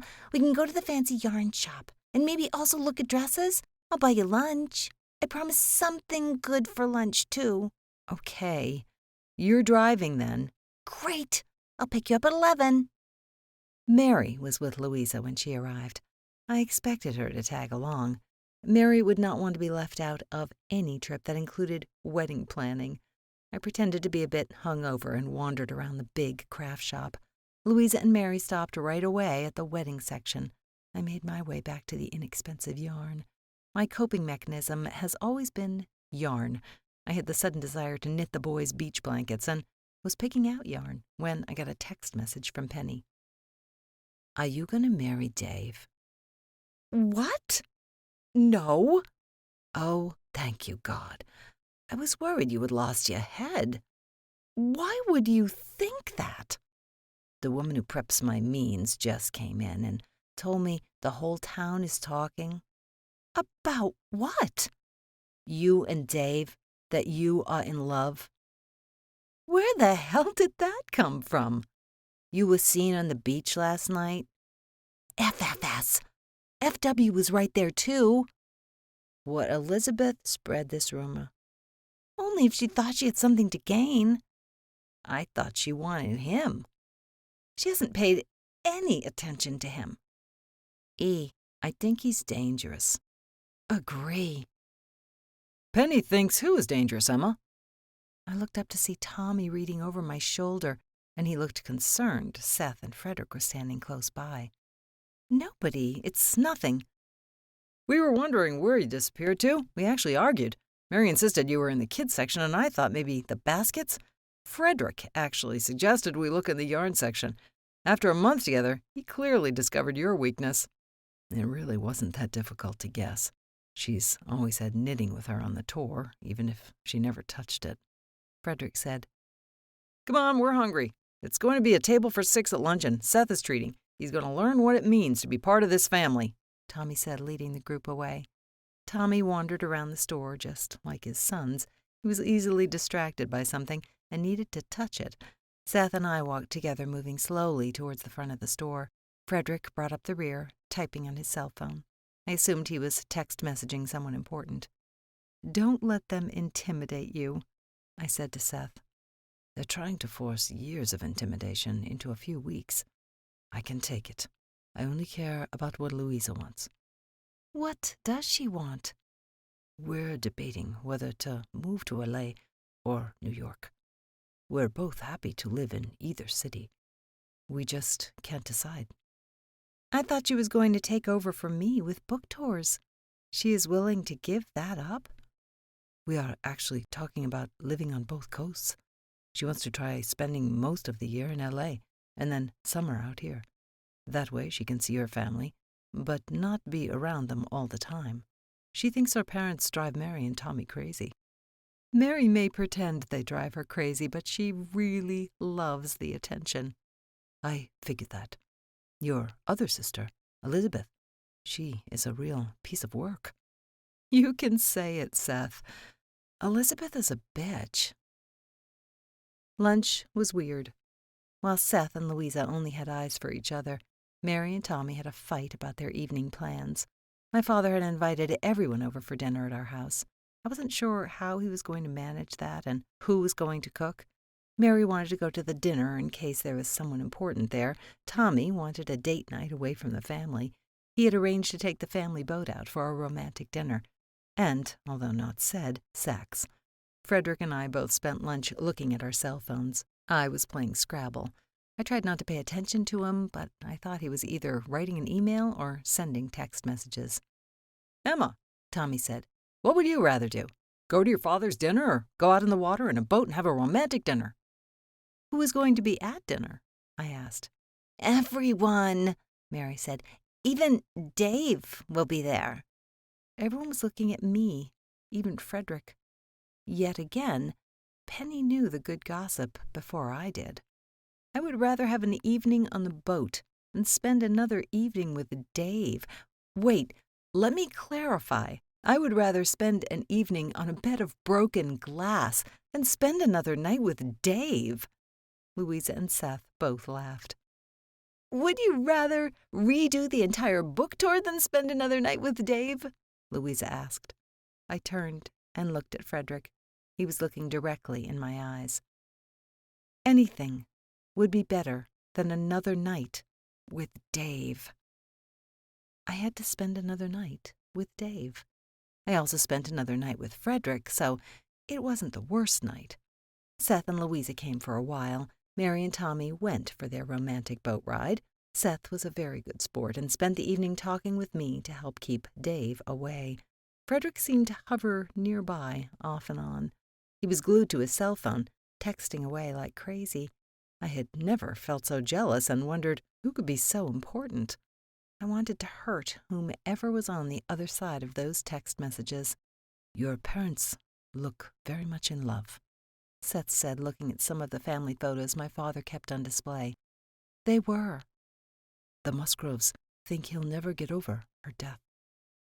I think he could if he wanted to. Had it been reversed, and he had died, my mother would have fallen apart too. Was she that dependent on him? Financially, he was the breadwinner. She put her career on hold to raise the three of us. She was just trying to get back to editing when she got sick. It had not been going well for her. From what I remember, I think it would have been worse for her to be both emotionally and financially destroyed. In my experience, women suffer more when a relationship ends. Men just seem to move on. I think you're wrong. Obviously, your father hasn't just moved on, Seth said. I think he is the exception, not the rule. I know popular culture likes to think that only a woman grieves the end of a relationship, but men have been taught to not let others see them grieve. Women have the freedom to mourn and move on to the next relationship. Men never get that chance to learn how to grieve. Instead, we keep it inside and are taught emotions are bad. That's not fair. Women may know how to emote better, but we hold on to each broken heart. When we really love someone, we compare every person to the one we loved. How many women stay in bad relationships because they're in love? Even if there is no chance in the world for a reunion with the one she loves, a woman will always live in a state of hope that it could happen and agony that it hasn't. Maybe we can pretend we are okay, but deep down we really aren't the same. A lot of the time we think we have moved on, but we really regret our decision. we have to live with that regret. Men don't really move on either, Emma. They pretend they're fine and try to forget too. That may be why it seems men move on quickly.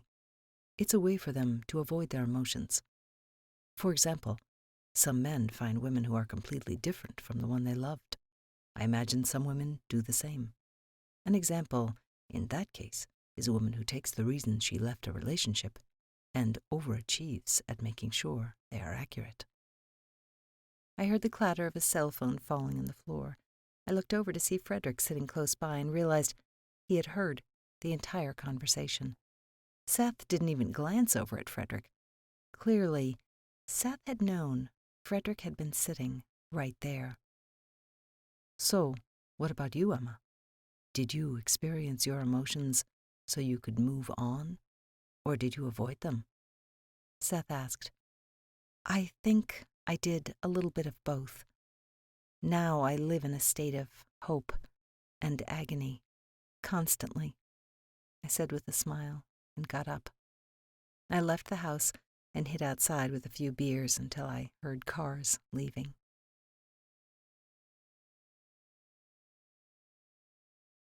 "17. I woke up the next morning to the tweeting of my cell phone. Did you get my email? Hold on, let me check. I checked my personal email and there was nothing there from Fredrick. Nope, nothing. When did you send it? 2 days ago. Think it got lost? What email address do you have for me? It was my work email. I checked it. There it was, from 2 days ago with the subject, "Give it a quick edit." Found it. Let me read it. Okay. Not long, just a short draft of an idea. The email was a link to a Google Doc named Emma. I set my phone to not disturb me and pulled out my iPad so I could easily make the edits or, at the very least, read it better. I sat down in the chair in my bedroom and read Fredrick Wentworth's new novel.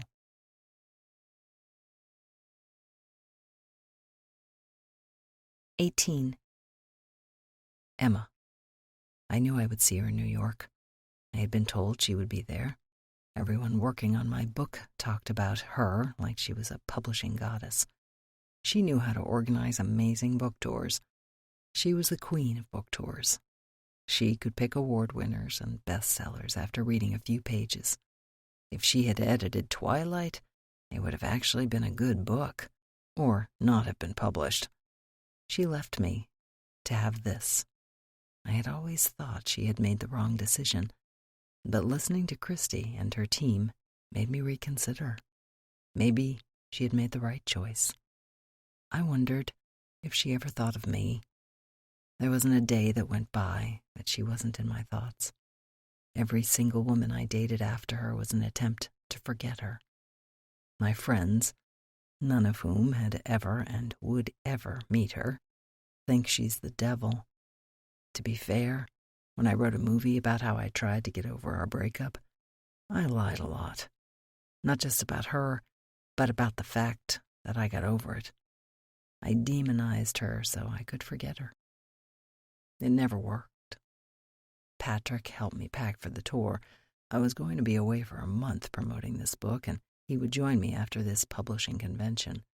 This book was older than anything else I had written. My editor thought she was the first person to touch the book other than me. I didn't have the will to tell her that her favorite colleague actually edited it already.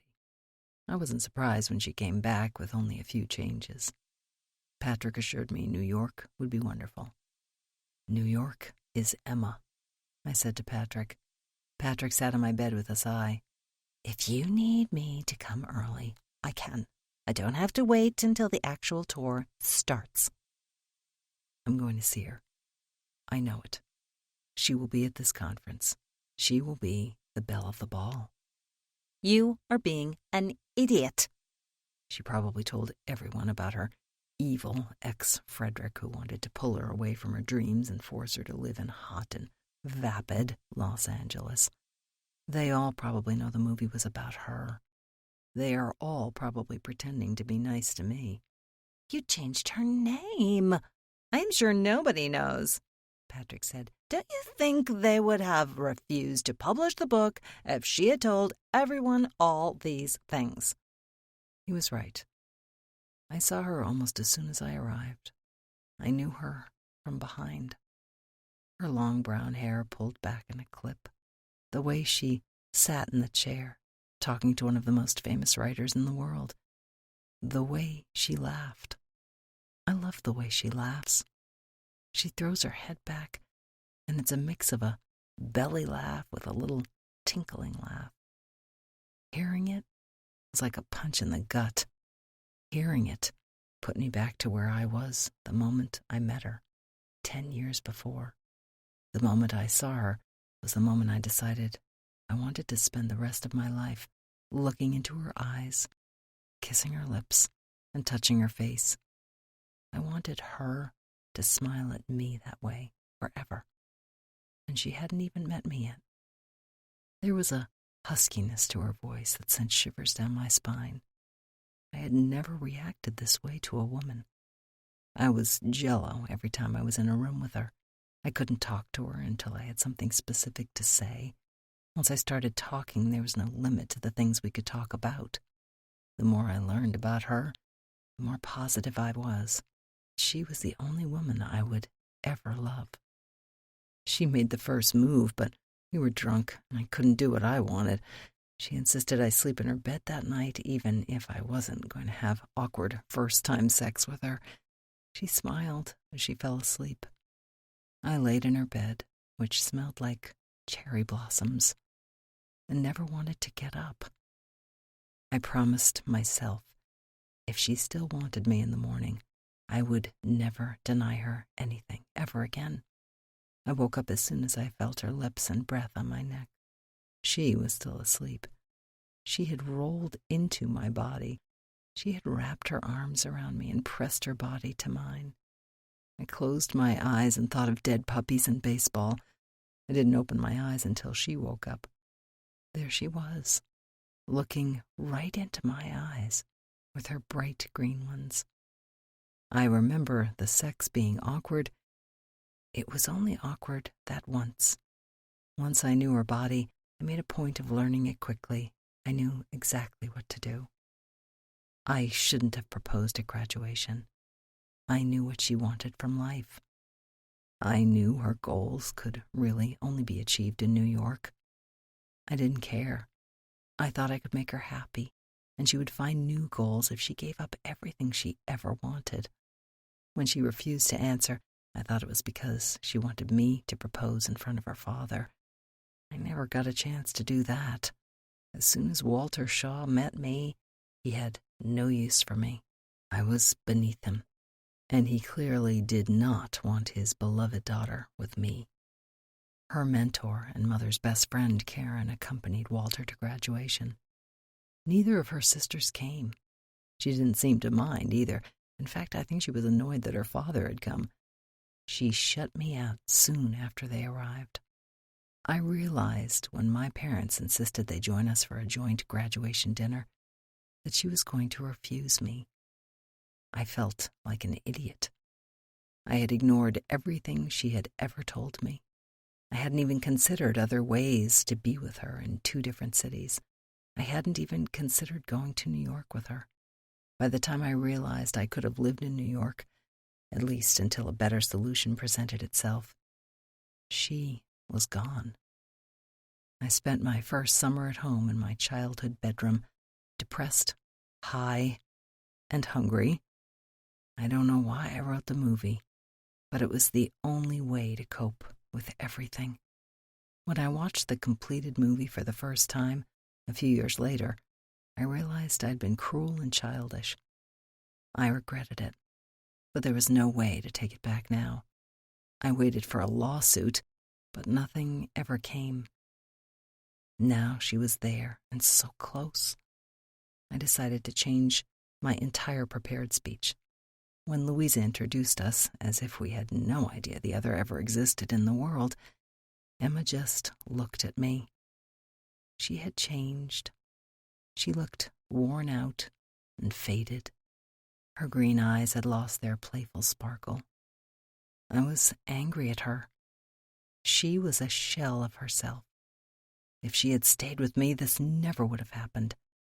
She showed no emotion as I spoke to a room of people about how important she had been to this book I had written. I didn't mention her name, but she had to know. She waited until her friend Tom spoke, and then left right away. I asked him about it. "The book is about her mother," Tom said to me. "Really? The family has never gotten over her death," he said, giving me a copy of the book. I scanned the pages quickly. I had never considered the impact of her mother's death on Emma. Life in Chicago must have been a way to escape her grief.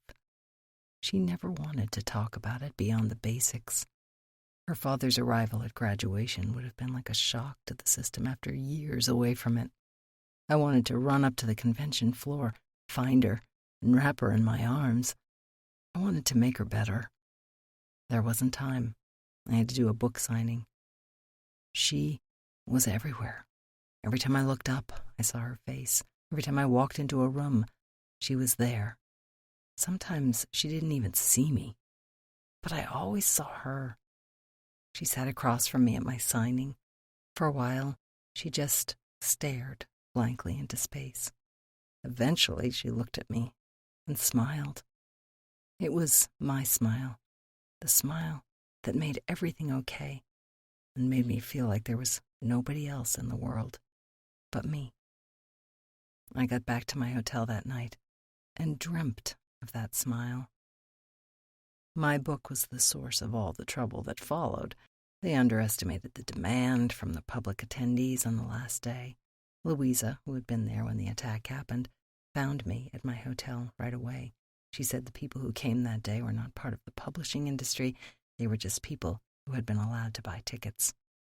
"Like Comic-Con?" I asked her.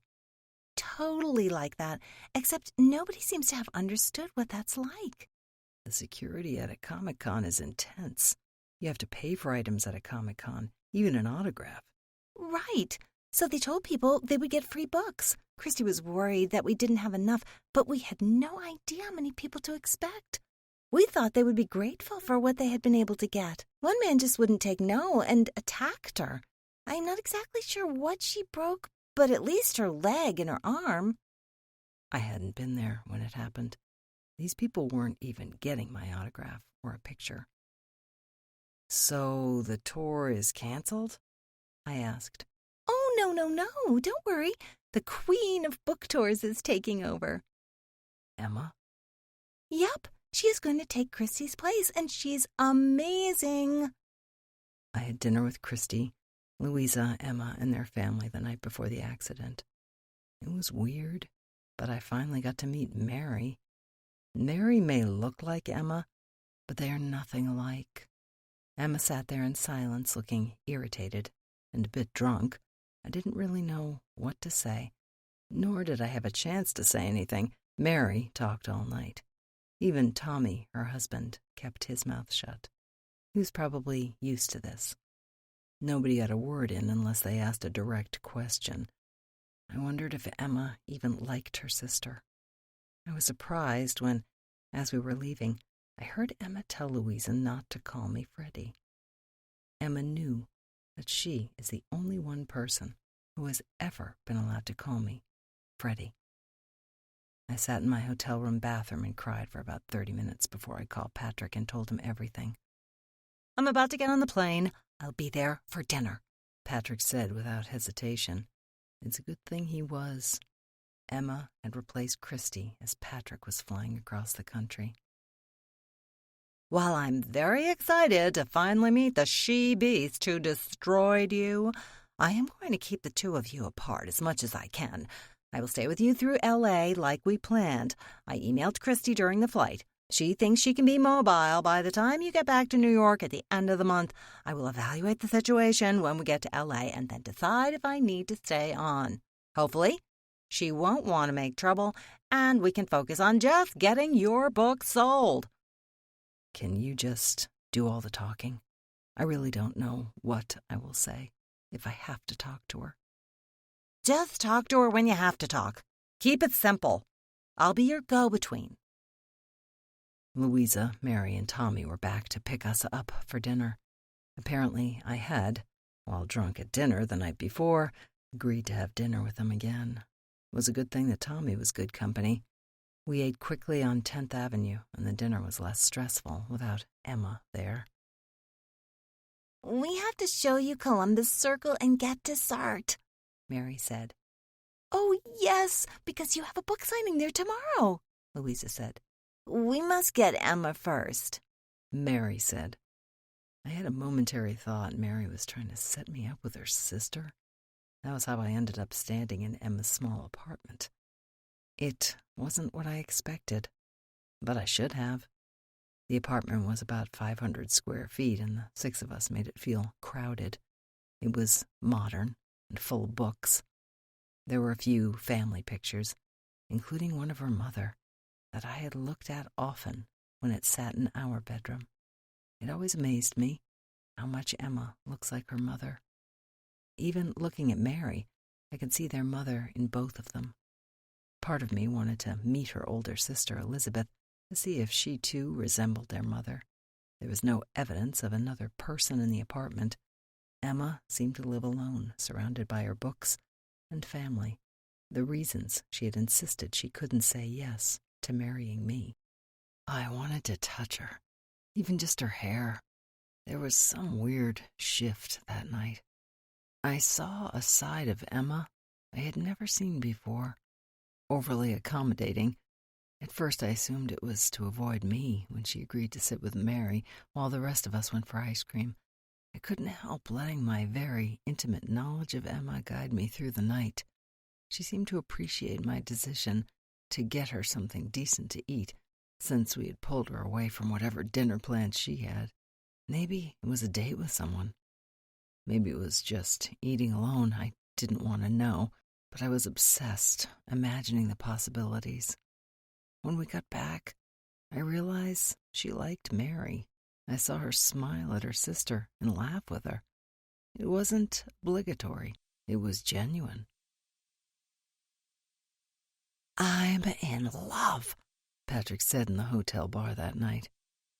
"Tommy is straight, and you're both married," I said before taking a long drink of my beer. "Tommy is nothing. I love Emma. I'm sorry, I'm the worst friend on the planet, but I am. I love her. If she had rejected me, I would have been worse than you were. I understand everything now. She has already broken my heart by being a straight woman. I am going to adopt her like a puppy." "Please, don't do anything." "Victor is going to flip over her. Sammy is going to love her. She is nothing like I expected. Louisa is what I expected from Emma. Louisa is like all those little pixie blonde girls you seem to like. Emma, she is a goddess. A tall, brunette, green-eyed goddess. That jaw, those shoulders, those boots. This is true love, Fredrick. Also, if Louisa calls you Freddie one more time, I'm going to smack her." Please don't do that either."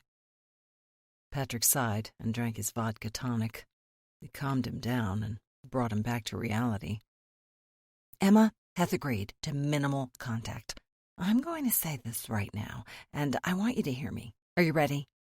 "Sure," I said. "She is still in love with you." "No, she isn't at all." "I bet you $100 that before this tour is over, she will be in your bed and naked." "You have clearly lost your mind." "Take the bet, then." "You're on. There's no way she would even consider letting me touch her, let alone get her naked and into my bed." "I say, we start by getting her drunk. I recall that worked very well the first time." I barely remember the details of the book tour when Emma wasn't there. It was like someone kept flicking a light off and on. Every time she walked into a room, I had to fight the urge to kiss her and hold her. I tried to focus on my job, read, respond to questions, sign autographs. I listened to her chant her little cup of tea song each time she brought me tea. She remembered exactly what I liked and the way I liked it. She would sit in the crowd with Patrick and smile at me, as if I was the center of the world. She would sit at dinners and go over the next day's plan with Patrick. Then she would be gone, and the light would go off again. She filled my fantasies at night as I dreamt of her. I woke up sure I was feeling her lips on mine. I would roll over in bed expecting to find her there. My morning fantasy was that she would be sprawled far away from me on the other side of these massive king-size beds, but the tips of her fingers would be touching mine. The night of the benefit, my worlds collided. Emma and Abby. Abby, like Emma, had wanted a life in New York. She hated L.A. and couldn't get away fast enough. I had sworn to myself that as long as there was Emma in the world, I would never live in New York. I couldn't live in the same city as Emma, knowing there was a chance I would run into her.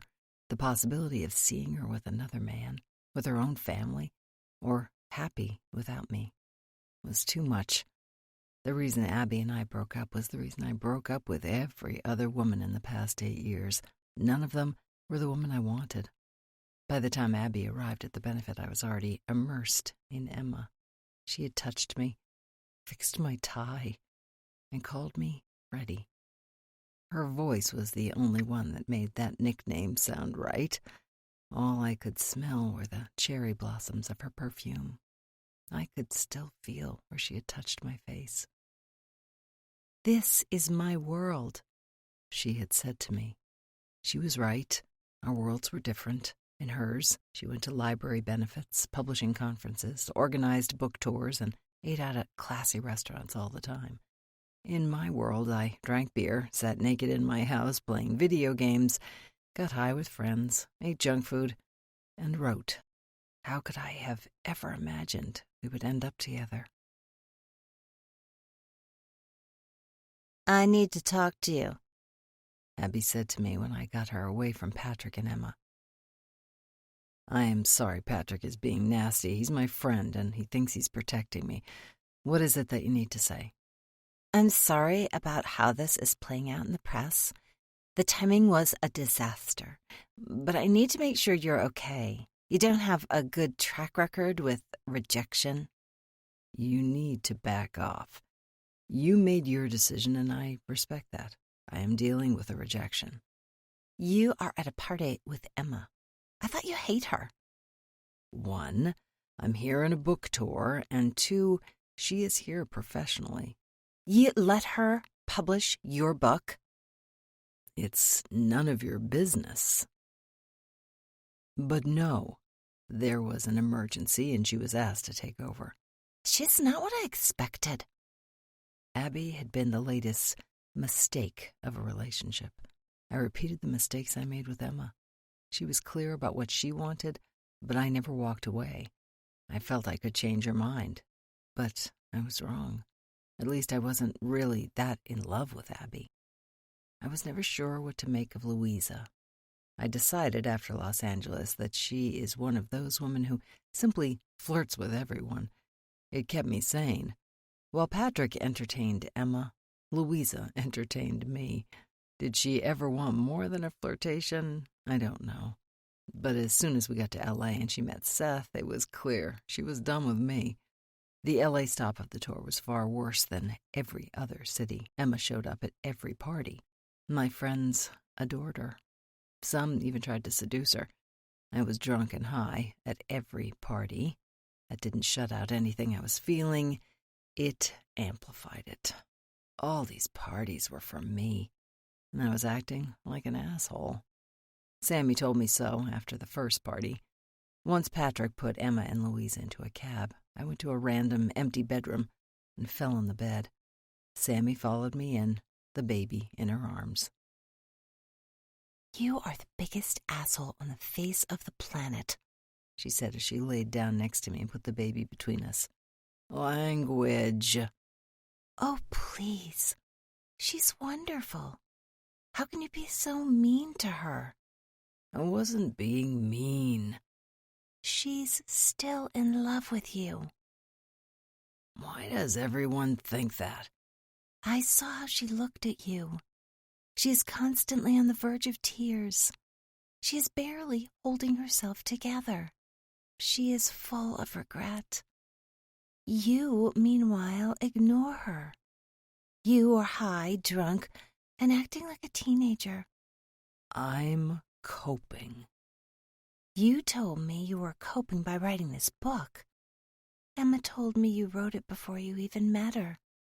What exactly did you write to cope with Abby?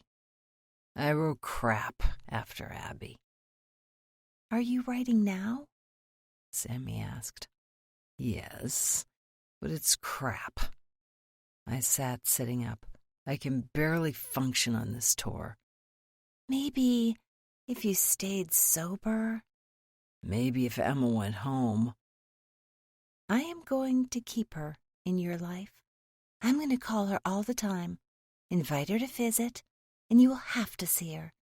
You might as well give in to her. You can join the Emma Shaw fan club if you want, but you are going to have to fight Patrick to be president. Fuck you, Fredrick. I'm going to make you pay for that. Watch me. She did pay me back. The next night, Abby placed her adorable baby in the arms of the woman I love. I sat there and watched as the baby fell asleep in Emma's arms. I kept staring at them, and eventually Emma caught my eye. I could see the tears fill her eyes from where I was sitting. When she looked away, I got up and left. Maybe Patrick and Sammy were right. I am not going to Chicago, Patrick said. I figured. You can get through one more city on your own. Seth is coming, and Louisa knows what she has to do. It'll be fine. Why is Seth coming? The boy is helplessly in love. Officially, it's so the two of you can work on the TV show scripts together. He doesn't know if Louisa feels the same way. I didn't have the energy to argue. All I wanted was Emma. On the plane, Emma told me a story about hearing a couple at the hotel having sex as she and Louisa waited for the elevator. When we were together, Emma was always full of these types of stories. She has this knack for finding humor in the mundane. I had the sudden urge to fight with her. As we landed in Chicago, I was so full of anger at Emma that I was ready to explode. It came out of nowhere, but it had been pent up for years. I knew that before we left Chicago, we were going to have a huge fight. It happened on the second day there. Without Patrick or Louisa to act as a buffer, I just let her have it. I think what set me off happened the day before when Louisa finally asked Emma about the cup of tea chant. I didn't realize it, but every time Emma chanted it, so did I. I couldn't stop noticing it once she pointed it out. I had taken Emma's habit and made it mine. She was so ingrained in me. It was infuriating. When she arrived alone to go with me to the signing, I was itching for a fight. "Where is Louisa?" I asked. She asked for the afternoon off. Why? She was the last thing keeping this from being the worst experience of my life. Excuse me? Christy assured me you were the best at doing book tours. I pity the other authors you work with and everyone else if this is the best you do. Maybe if you could avoid getting drunk and high, you would see that this tour is fantastic. You are already on the New York Times bestseller list. They're getting a second printing going earlier than expected because this tour has gone so well. This tour is about me, and I am not happy. I actually saw the spark return to Emma's eyes. I watched as her cheeks reddened. I felt like I had awoken a sleeping dragon. I wondered how long my Emma had been hibernating. This tour is about your fucking book, Emma said, nostrils flaring. None of this is about you, beyond the fact that you wrote the book.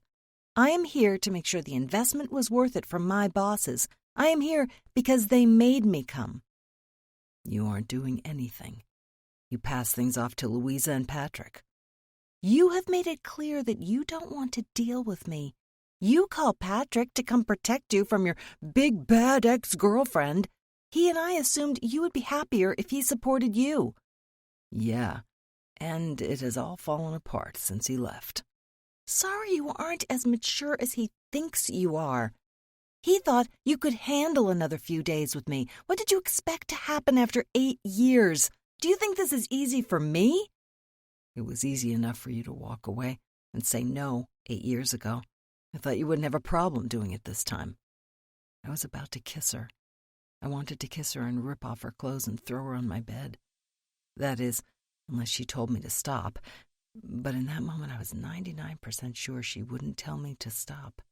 I got lost in the fantasy for a moment and lost my chance. You want to see a clusterfuck? I will give you a clusterfuck. The limo is waiting for you to take you to the bookstore. Feel free to tell them you fired me. I was alone for the signing. The manager, when I arrived, had a message from Emma. She had already called him. I swear, this is her wording, not mine. She said to say it verbatim. Okay, I forgive any curse words, I told the manager. Get your own fucking cup of tea. I laughed at the manager. She really said that, I eventually said. Yes. Can I get you a cup of tea or something else to drink? I kept laughing until it was time for me to start the reading. I didn't see her there, but everything ran perfectly, as it had for every other event on this tour. She must have been there. I was being immature about this. I was only pushing Emma away when I should have been pulling her back in. I should be telling her how wonderful she is, how amazing this tour has been in spite of my childish behavior, and how wrong I was 8 years ago to demand all or nothing. Instead, I continued acting like a child. Louisa took charge again at dinner that night. I don't know why the two of you seem to hate each other, but I don't care.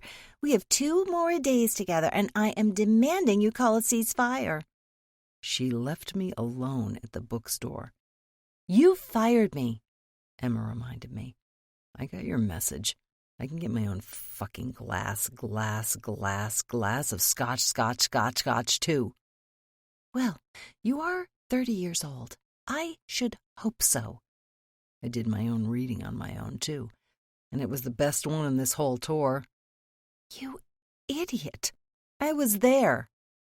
I crossed my arms and leaned back in my chair to pout. You don't get it. This is not about you. It's about the book.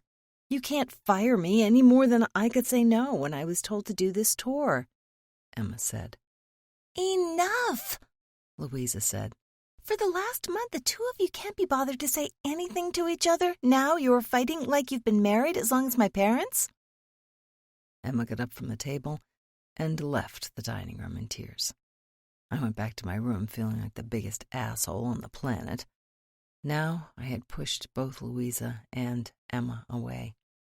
I resolved to fix it the next day. It was easy to fix everything with Louisa. She is by nature quick to forgive. It is something I hope never changes about her. It makes life easier. Emma was tougher. She wasn't around all day. If Louisa hadn't insisted on her joining us at Navy Pier, I would have probably given up before I could even start apologizing. If Louisa hadn't been stubborn and just gotten off the wall, she may not have gotten hurt, and I would never have had the courage to try to fix things with Emma. I had never seen Emma so decisive and focused as she was when Louisa fell. Seth and I bickered and tried to figure out how to fix things. Emma just did it. She called 911. She forbid us from moving Louisa. She rode in the ambulance. She called the Musgroves and talked to the doctors. Emma knew allergies, medical history, and she waited patiently. I found her typing away on her iPad. She made us all type out what we saw happened. You are always so calm under pressure, I said to her. Someone has to be. You knew exactly what to do. First aid certification, Girl Scouts, lifeguarding. And my father. Why am I not surprised that you are certified for first aid and CPR? I said. I watched Emma for a moment. I saw her arms start to shake. The adrenaline was wearing off. I am sorry about what I said yesterday.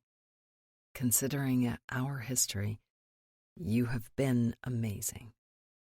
Did you call her parents? They should be here soon. Seth said he's staying with her. Even if she wakes up, they won't let her fly for a few days. It will be just you and me on the flight back to New York. I assumed so. Don't worry, you don't have to talk to me. My first attempt to fix things had not gone as well as I had hoped. I did learn something about Emma. She had a cross to bear, and she has done it with stoicism since her mother died. I wonder if anyone had ever thanked her or told her she was doing a great job. I knew the next time I tried to fix things with her, I had to approach it differently. I almost never got a chance, though. She slept the whole flight to New York and ditched me as soon as we got to my hotel. The last leg of the tour was a blur. It felt different without Emma and Louisa. Christy wasn't as organized as Emma was. She did not anticipate needs, and it made the last few events in New York City feel frenzied. I shut down and went through the motions. Christy was kind and assumed my disinterest was a mix of physical and emotional exhaustion. She swore most authors experience this, even without all the drama of my tour. I knew she thought the drama was about her injury and Louisa's accident. Nobody knew my past relationship with Emma. Not even Mary and Louisa seemed to know, and they had seemed close to Emma. Seth kept in touch and passed on messages from Louisa. At night, I would lay in bed looking at Emma's contact information. I had her cell phone number and her email address. I used neither, and yet I couldn't delete it. It was all I had left of her.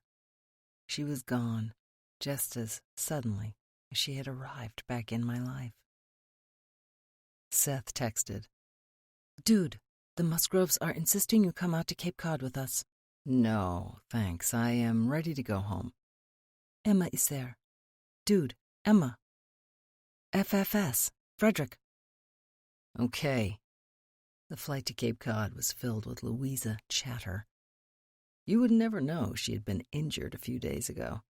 She was in love and engaged. Seth was the happiest I had ever seen him. I couldn't help see the parallels between this and what had happened with Emma 8 years ago. They were in the same situation, but with a different result. I was happy for and jealous of Seth. They had found a solution to the problem of geography. They were both willing to change and compromise. It made me more focused on Emma than I had been in the last 8 years. Daddy, you have to start the barbecue as soon as we get to the house. I want it to be perfect, even if Elizabeth Shaw acts like a precious princess diva the entire night, Louisa said to her father. Is that Emma's sister? Seth asked. She's the worst.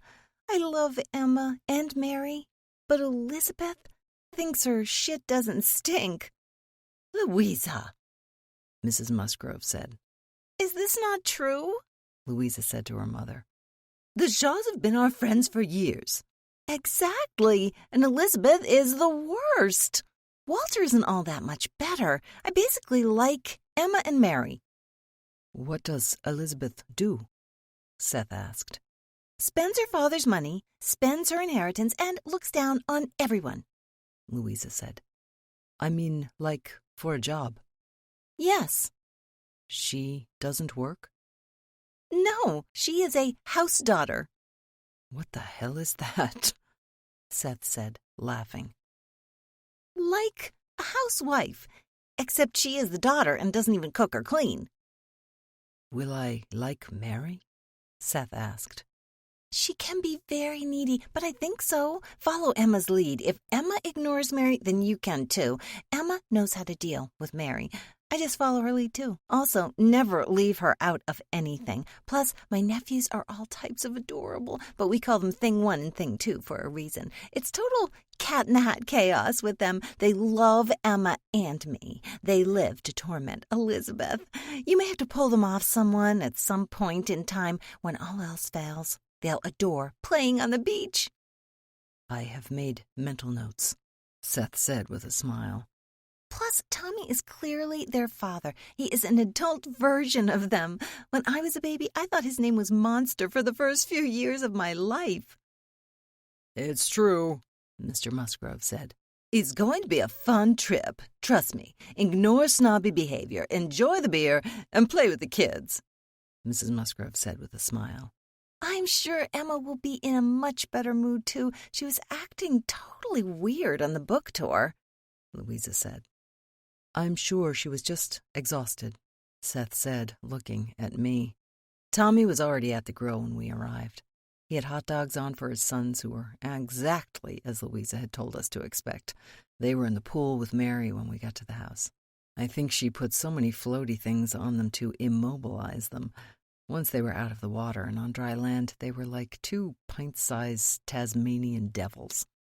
Just let them go, Mary said with a sigh as they ran into the house. They have a whole basement full of toys. I was talking to Tommy when I saw Emma arrive. As soon as she saw me, she turned around and went back into the house. I could read the panic on her face, even at a distance. Well, Seth said, Louisa was wrong about her being more relaxed. Seth and I went into the house. In the hour we had been there, he was already clearly very comfortable with his future in-laws. They adored him, too. Where did Emma go? I want to say hi, Seth asked Mrs. Musgrove. The older woman was standing at the kitchen island, chopping tomatoes and onions for dinner. Oh, I suspect down to the basement. Elizabeth, where did your sister go? I am not her keeper. To the moon, said the other woman in the room. Elizabeth Shaw looked like Emma, but wrong. Her smile was more like a sneer. Her eyes looked almost malicious, and she carried herself as if she was better than everyone else. I watched as she poured a glass of wine for herself and failed to offer some to Mrs. Musgrove, even though the older woman had an empty glass next to her. Elizabeth just walked out of the kitchen and into the world without a care. Nope, Seth said. She clearly does not realize her shit stinks just as much as everyone's. Mrs. Musgrove just sighed and shook her head with clear disapproval. Try the basement. Emma and those boys are the best of friends, Mrs. Musgrove said before focusing on her prep again. We found Emma on the floor playing with trucks. I was overcome with emotion as I watched her lay on her stomach and push the trucks around on the floor. I listened to her make motor and siren noises. This should be our life. The 2 toddler boys looked up and went back to playing. While they may not have reacted to us, our presence changed how one of them played with Emma. He quickly became clingy. He was climbing all over her, and no matter how much she protested, she could not get him off. I felt a new instinct kick in. I've never thought I am good with kids, but for one moment I wondered how I would react if these were our children. What if these were our sons annoying his mother? I got up, pulled the boy off Emma. Let your aunt take a break. Let's go play on the beach, I said to him. Both boys perked up at the idea of playing on the beach. The boy jumped out of my arms and ran out of the room with his brother right behind him. Seth followed them. I stayed and helped Emma get up. I almost fell apart the moment our hands touched. Thank you, she said. My pleasure. All boys have their own way of showing they love you, I said before walking out of the room. Dinner was more illuminating than it should have been, even though Seth's official proposal to Louisa was a welcome and happy moment in dinner. I was more interested in 2 things going on around Emma. I didn't care for Dave. I disliked him when he was flirting with her, but it was what happened at dinner that made me decide I hated him. Even though Dave flirted with Emma, he sat next to Elizabeth at dinner. I was sitting on the other side of Elizabeth at the table. Elizabeth was not paying attention to me, but she and Dave were paying close attention to Emma. Emma was sitting directly across from Elizabeth. Periodically, Elizabeth would get up from the table, get a new bottle of beer, and sit back down. Then she switched her first bottle with Emma's nearly empty bottle. Emma had no idea her older sister was doing this and thought she was drinking from the same bottle. Dave said nothing to stop Elizabeth. He and Elizabeth actually mocked Emma the drunker she got. When I got up to get myself some water, I met Mary by the cooler. "What is Elizabeth doing to Emma?" I asked Mary. "I don't know. What is she doing?" I told Mary what I had seen. "Fucking Elizabeth," Mary said and grabbed a bottle of water. "I think she is trying to turn Dave against Emma." Elizabeth and Dave dated until Emma came home after college. Then when Emma came home, he started paying attention to Emma and ignoring Elizabeth. He had been here flirting with Elizabeth again, so now Elizabeth wants to make sure Emma can't take him away again.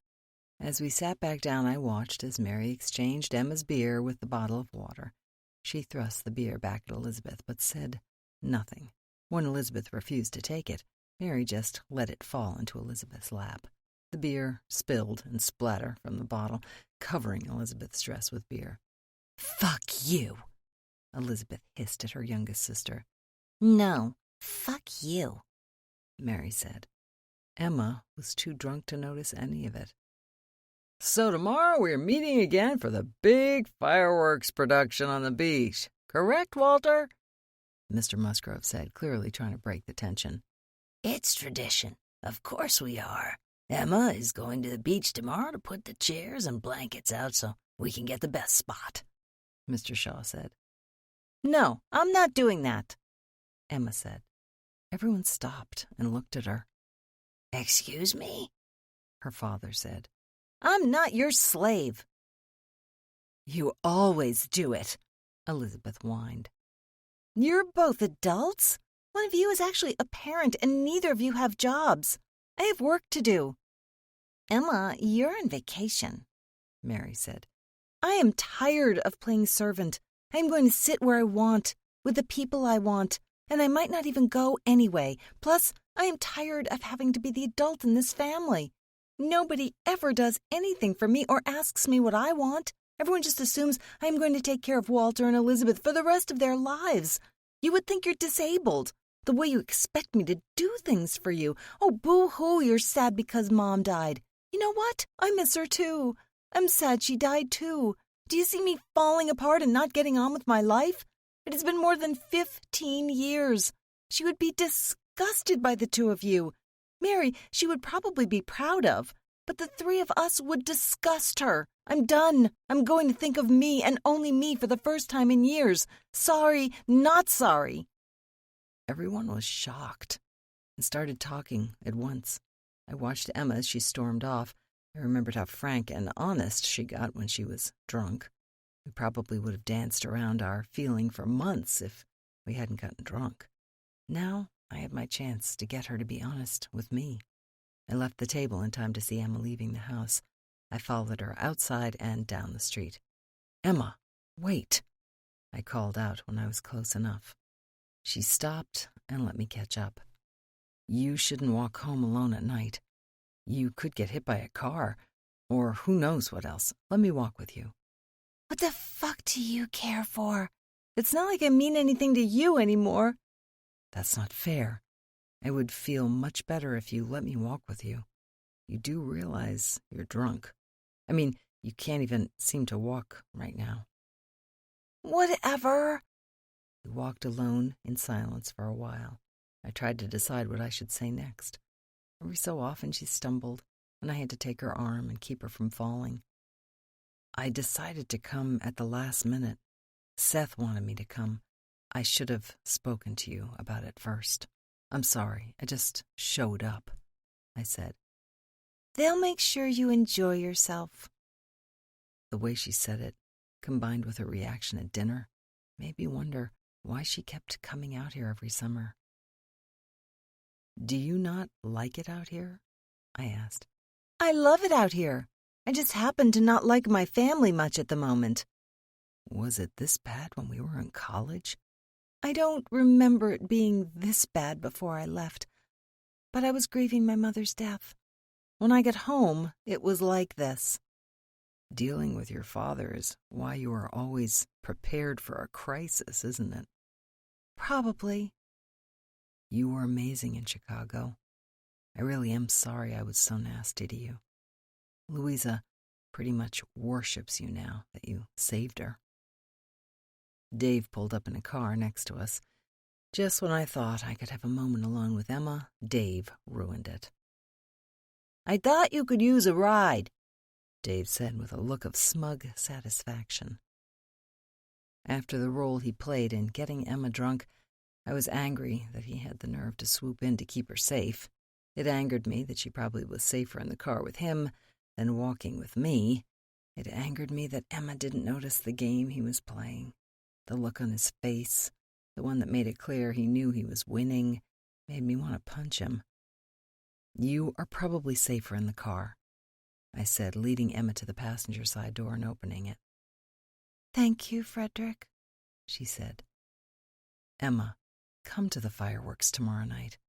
Promise me you won't punish yourself because you're tired of your father's behavior, I said. She smiled at me before she closed the door. It was the smile I wanted to see. Maybe Dave wasn't winning. As the car pulled away, I was angry only at myself for having given her up so easily. Again. After that, Dave seemed to be attached to Emma's hip. At the beach the next evening, he was there by her side and making her laugh. When she moved, he followed her. He was always there, and she seemed to like him. I was relieved when the children had their temper tantrums. It provided me with a chance to leave. The last thing I wanted to watch was another man seduce the woman I love. I am running out of words. Eventually, I will go in and clean this up. That is assuming I want to publish this someday.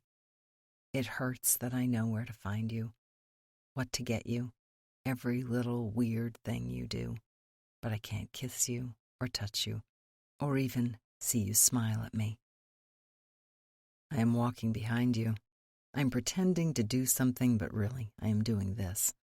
Pat's text message exchange while following you around the craft store. Have you gotten laid? No. You owe me money. I am flabbergasted. How did you manage to fuck it up?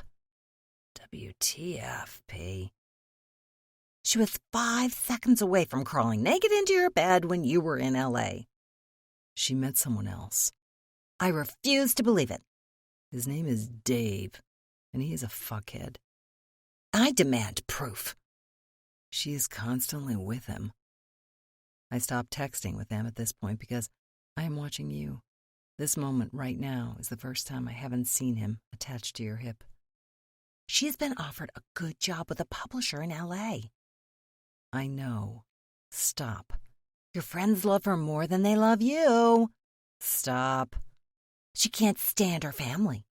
You aren't helping. She loves you, and nobody out there knows it except for Seth. I'm done. Lunch. Okay, so maybe I am wrong about Dave.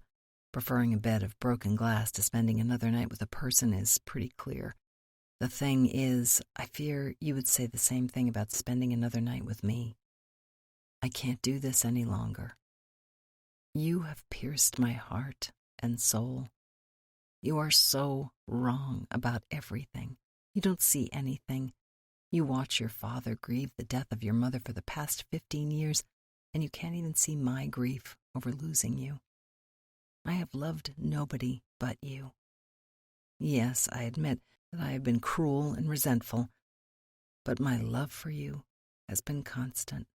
I came to the Cape for you. All I do is think of you and how much I still want you in my life. Have you not seen this?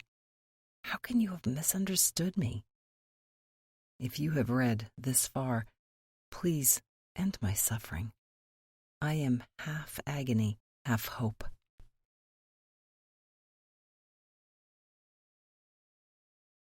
19. I read it 3 times. The first time I read it completely and slowly. I couldn't edit it as soon as I realized what I was reading. By the end, there were so many used tissues next to me that I needed to get another box. Then I read it the second time. This time I paid attention to moments and things I had missed. Sammy's baby, the benefit at the library, the fight in Chicago, Dave, Elizabeth. Then I read it a third time and only read the last page.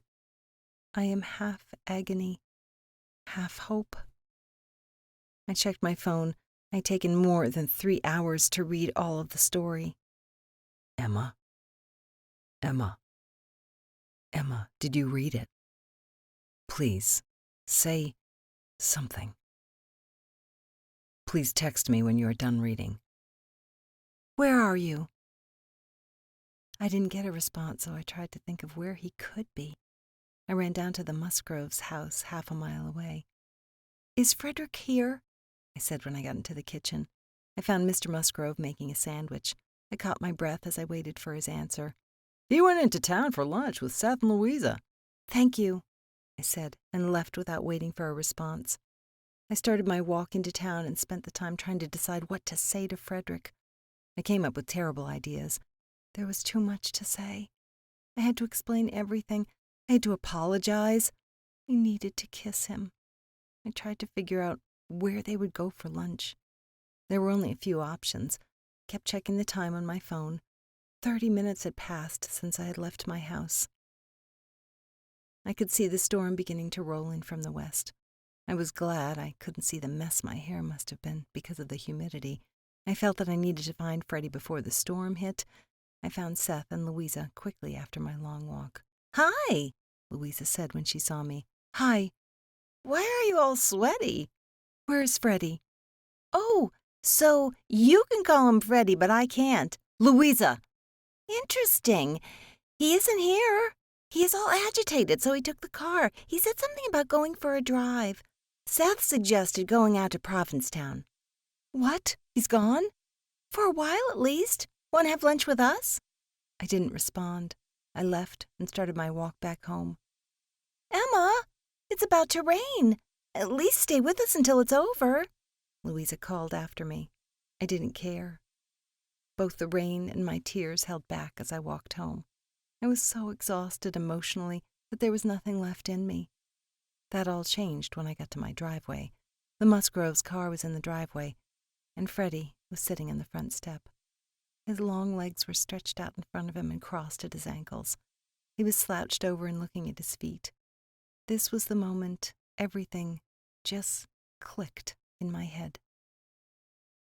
"Freddie," I said as I walked up the path to the door. He looked up at me. His eyes were red. In an instant, he was on his feet and walking toward me.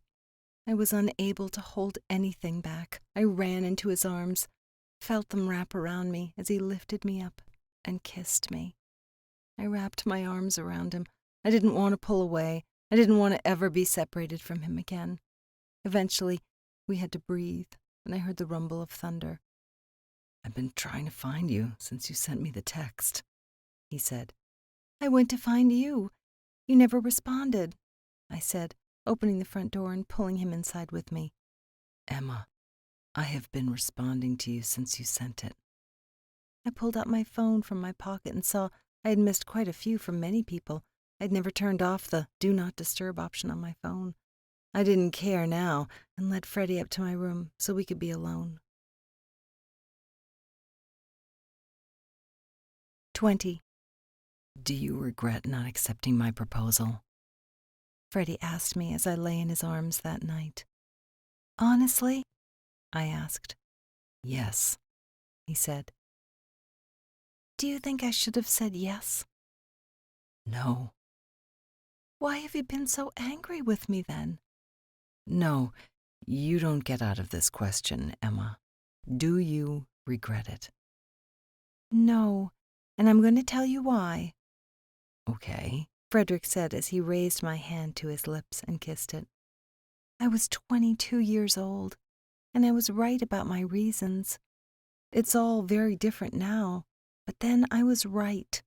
My regret is just cutting you out of my life, as if those 2 years had meant nothing. I was angrier at myself than I was with you after a while, he said. I knew you had made the right choice, but I didn't realize it until well after I had accepted what happened. By then, I had already made the movie and assumed you would be suing me. It's not like I fought to keep you in my life. I allowed it to happen too. You were hurt. I understand that. No, we were 22. We lived in a bubble. Your father and Karen made that very clear to me at graduation. Seeing you in your world over the past month made it even clearer. I thought we would just take our Chicago lives, move them to LA, and we would be happy. Now I know it never could have been that way. It's all different now, I said. Is it? Every reason I had to be here has now become a reason to move to LA. Patrick said you were offered a job in LA. Was that what you did while I was there for the tour? Yes, and a job offer has been made.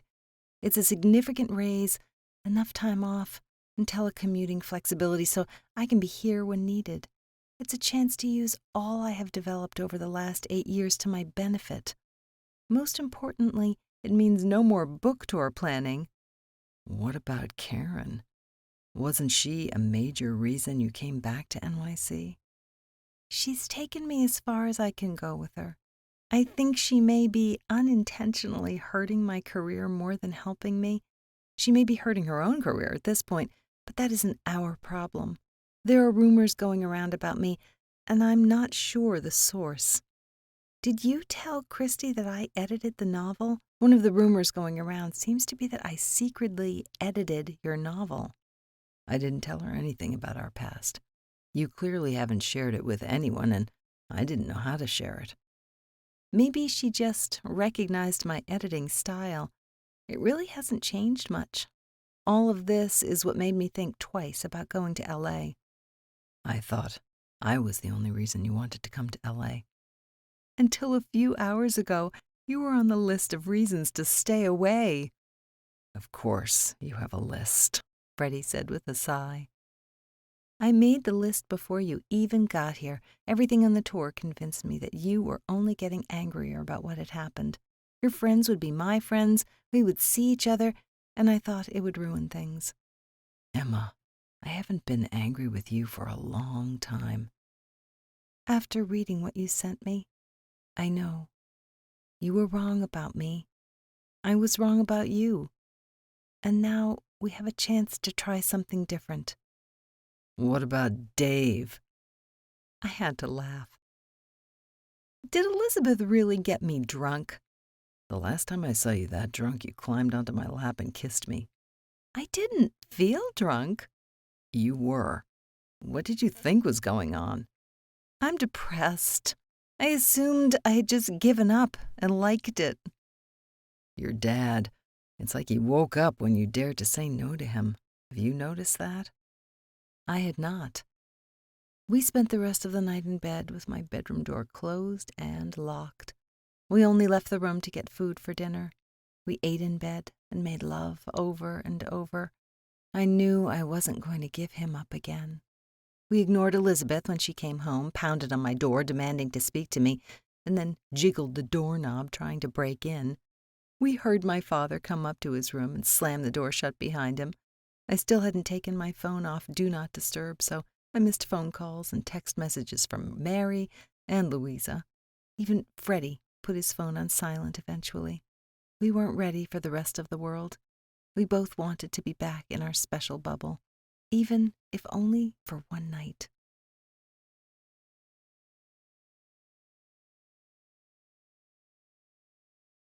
"21. 1 year later. So exactly what is Elizabeth's job this weekend? Mary asked me. My younger sister and I were sitting in the kitchen in the home Freddie and I had purchased last September. His one-room apartment was not the place he wanted to live anymore. The decision to keep my New York apartment was easy. We needed it in the summer, from May to September every year, when we were going to be in New York. Well, except this summer. This summer was going to be spent on Cape Cod. I came to LA with nothing more than my clothes and my most important things. Buying a house together and buying all new furniture was a chance for us to build a home for both of us, rather than trying to force our old lives on each other. It wasn't large, but it was ours. It was comfortable, and we loved it. Freddie proposed with an actual ring and in front of other people about a month after I arrived in LA. This time, there were no lists to help me decide. I said yes immediately. My father and the Wentworths were all present at the proposal. Freddie had seen more that week on the Cape than he put in the story. My father changed after my outburst about July 4th. His anger at me for saying no to his wishes started a chain reaction that I often wished for. He didn't argue when I told him I was moving to LA and taking a new job. He cried when he took us to the airport. He told me my mother would have been so proud of me. He apologized and started selling his art on his own. He even started freelancing as an editor for new authors and those self-publishing. He had been making money at it, too, and seemed to really enjoy it. I was often reminded that both my parents had taught me the skills that made me good at what I do. Mary had not changed, but she didn't need to. She and Tommy had already come to visit once in the winter. This week was the first time the boys had come, too. They were currently outside playing with a puppy we had adopted the month before. Thing 1 and 2 were overjoyed and now demanding they get a puppy, too. Mary was playing a bigger role in helping her father. Now that he was engaged in our lives again, she was getting some of the attention she had been craving from him all her life. Elizabeth had not changed, and I was fine with that. My father was protected financially. The money he made from editing was his money to spend as he wished. If he wanted to give that money to Elizabeth, then that was his choice. If Elizabeth felt good about herself and her choices, then I had to butt out. My father would always have a home and safety. When he was ready to be more forceful with my older sister, then I would back him up. Elizabeth had been the most upset about my renewed relationship with Freddie. Not that she understood that it was renewed. When Freddie and I finally returned to the world that next morning, she had been waiting for us. She said she had been flirting with Freddie and she had claimed him. Both Freddie and I were shocked, as neither of us had realized any of this. Actually, nobody had realized this. Elizabeth insisted I was only doing this to spite her. I had to tell her some of my past with Freddie. He had to tell her the only reason he was even here was to get back together with me. She sold the story to tabloids. She remains mad at me. I think she was really mad about Dave, who, after Freddie and I got back together, disappeared again. Elizabeth's job is to do nothing. She has only been invited because she is our sister. I told Mary. What about Karen? Dad said she isn't doing well. Karen had a mixed reaction to my reunion with Freddie. Her real frustration came when I told her I was leaving my job and moving to LA with him. After all you have worked for, Emma, you can't give it up now to go to some tiny LA-based publishing house that is barely surviving, she said. Karen, I know you think you have been helping me for all these years, but the truth is, I think you are holding me back. The things I heard at PubCon and the things that Ted told me have made me realize that I should be in a very different place career-wise. How so? How have I hurt you? You're making bad choices, and I'm worried that you are using my instincts to keep you safe. People want to work with me specifically. You are working with people who have specifically asked for you. What about the request to add contract language that allows people to follow me if I leave? That is not something I have ever had requested before. What is that about? Ted is spreading those rumors to get you to do just this. Karen, these are not rumors. It was something that happened at PubCon. Karen looked at me and I realized what she had been doing. You are promising that people will work with me so they will sign contracts, aren't you? Karen said nothing. So you get them to sign and then assign them to other editors. That didn't happen with Fredrick. I passed his book on because of your history. I understand, and would have appreciated it at the time. I am not talking about Freddie. I am talking about everyone else. Are you using me as a lure and nothing more? I took Karen's continued silence to be a confirmation.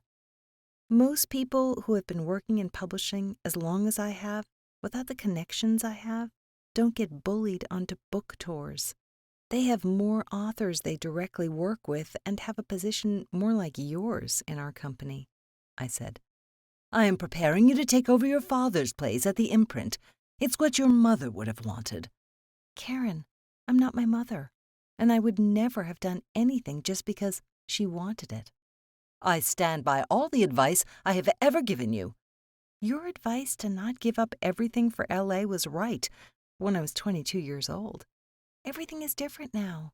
I saw that when I was on this book tour. I am miserable and stuck. I have the chance to try something new and to have a chance with a man I have loved for 10 years. He isn't good enough for you. You know that's not true. Karen eventually came to terms with my decision to leave the company and the city. Ted was ecstatic when I told him my decision. The Musgroves, especially Louisa, were overjoyed that Freddie and I were together. They were also a little annoyed that Seth had known almost everything that was going on and had not told them. So wait, Louisa said. That means you're Anne in the movie. Yes, I said. She is nothing like you. Some changes were deliberate, and others were seen through a very specific filter, Freddie explained. I refuse to believe that character is based on our Emma, Louisa insisted. When I asked Louisa if she wanted a job organizing book tours and events, she was overjoyed. Her plan to move to LA with Seth meant I would have at least one person from home that I could turn to and increased the chance of family coming out to visit. She and Seth were 6 months away from their own wedding. I also offered Christy a job in LA, but she passed it up, initially. When Freddie reminded her that he was only under contract for one book, she reconsidered and accepted the job. She was already pushing him to write another book for middle school boys. He just signed a new contract with me to publish his next book, with Christy as his only editor. Both Freddie and I don't want our careers dependent on the others. I refused to push him to do more than one book with us knowing that it may not work the same way. He had an idea for a new book and claimed Elizabeth was the wicked older sister who inspired it. He was also making the first book into a screenplay for a movie. He was currently upstairs typing away in his office. I could hear the clack of the keyboard from downstairs. I knew that meant he was in a good space and excited about what he was working on. There was a secret project that he was keeping from me. He said it was partly what he had written when we had been dealing with the Abby breakup 2 years ago, and partly what he had written while trying to cope with the book tour last year. He and his agent had been in meetings about it, and everyone was keeping their mouths shut. He was going to have to reveal something soon, though. He promised he would tell me at the end of the weekend. The reason this weekend is so important is because we are getting married. It's not going to be a large wedding, but it is exactly what we want. Karen will survive. She always does, I said in response to Mary's question. Are you excited? Mary asked. Very, I replied with a smile. And I really am.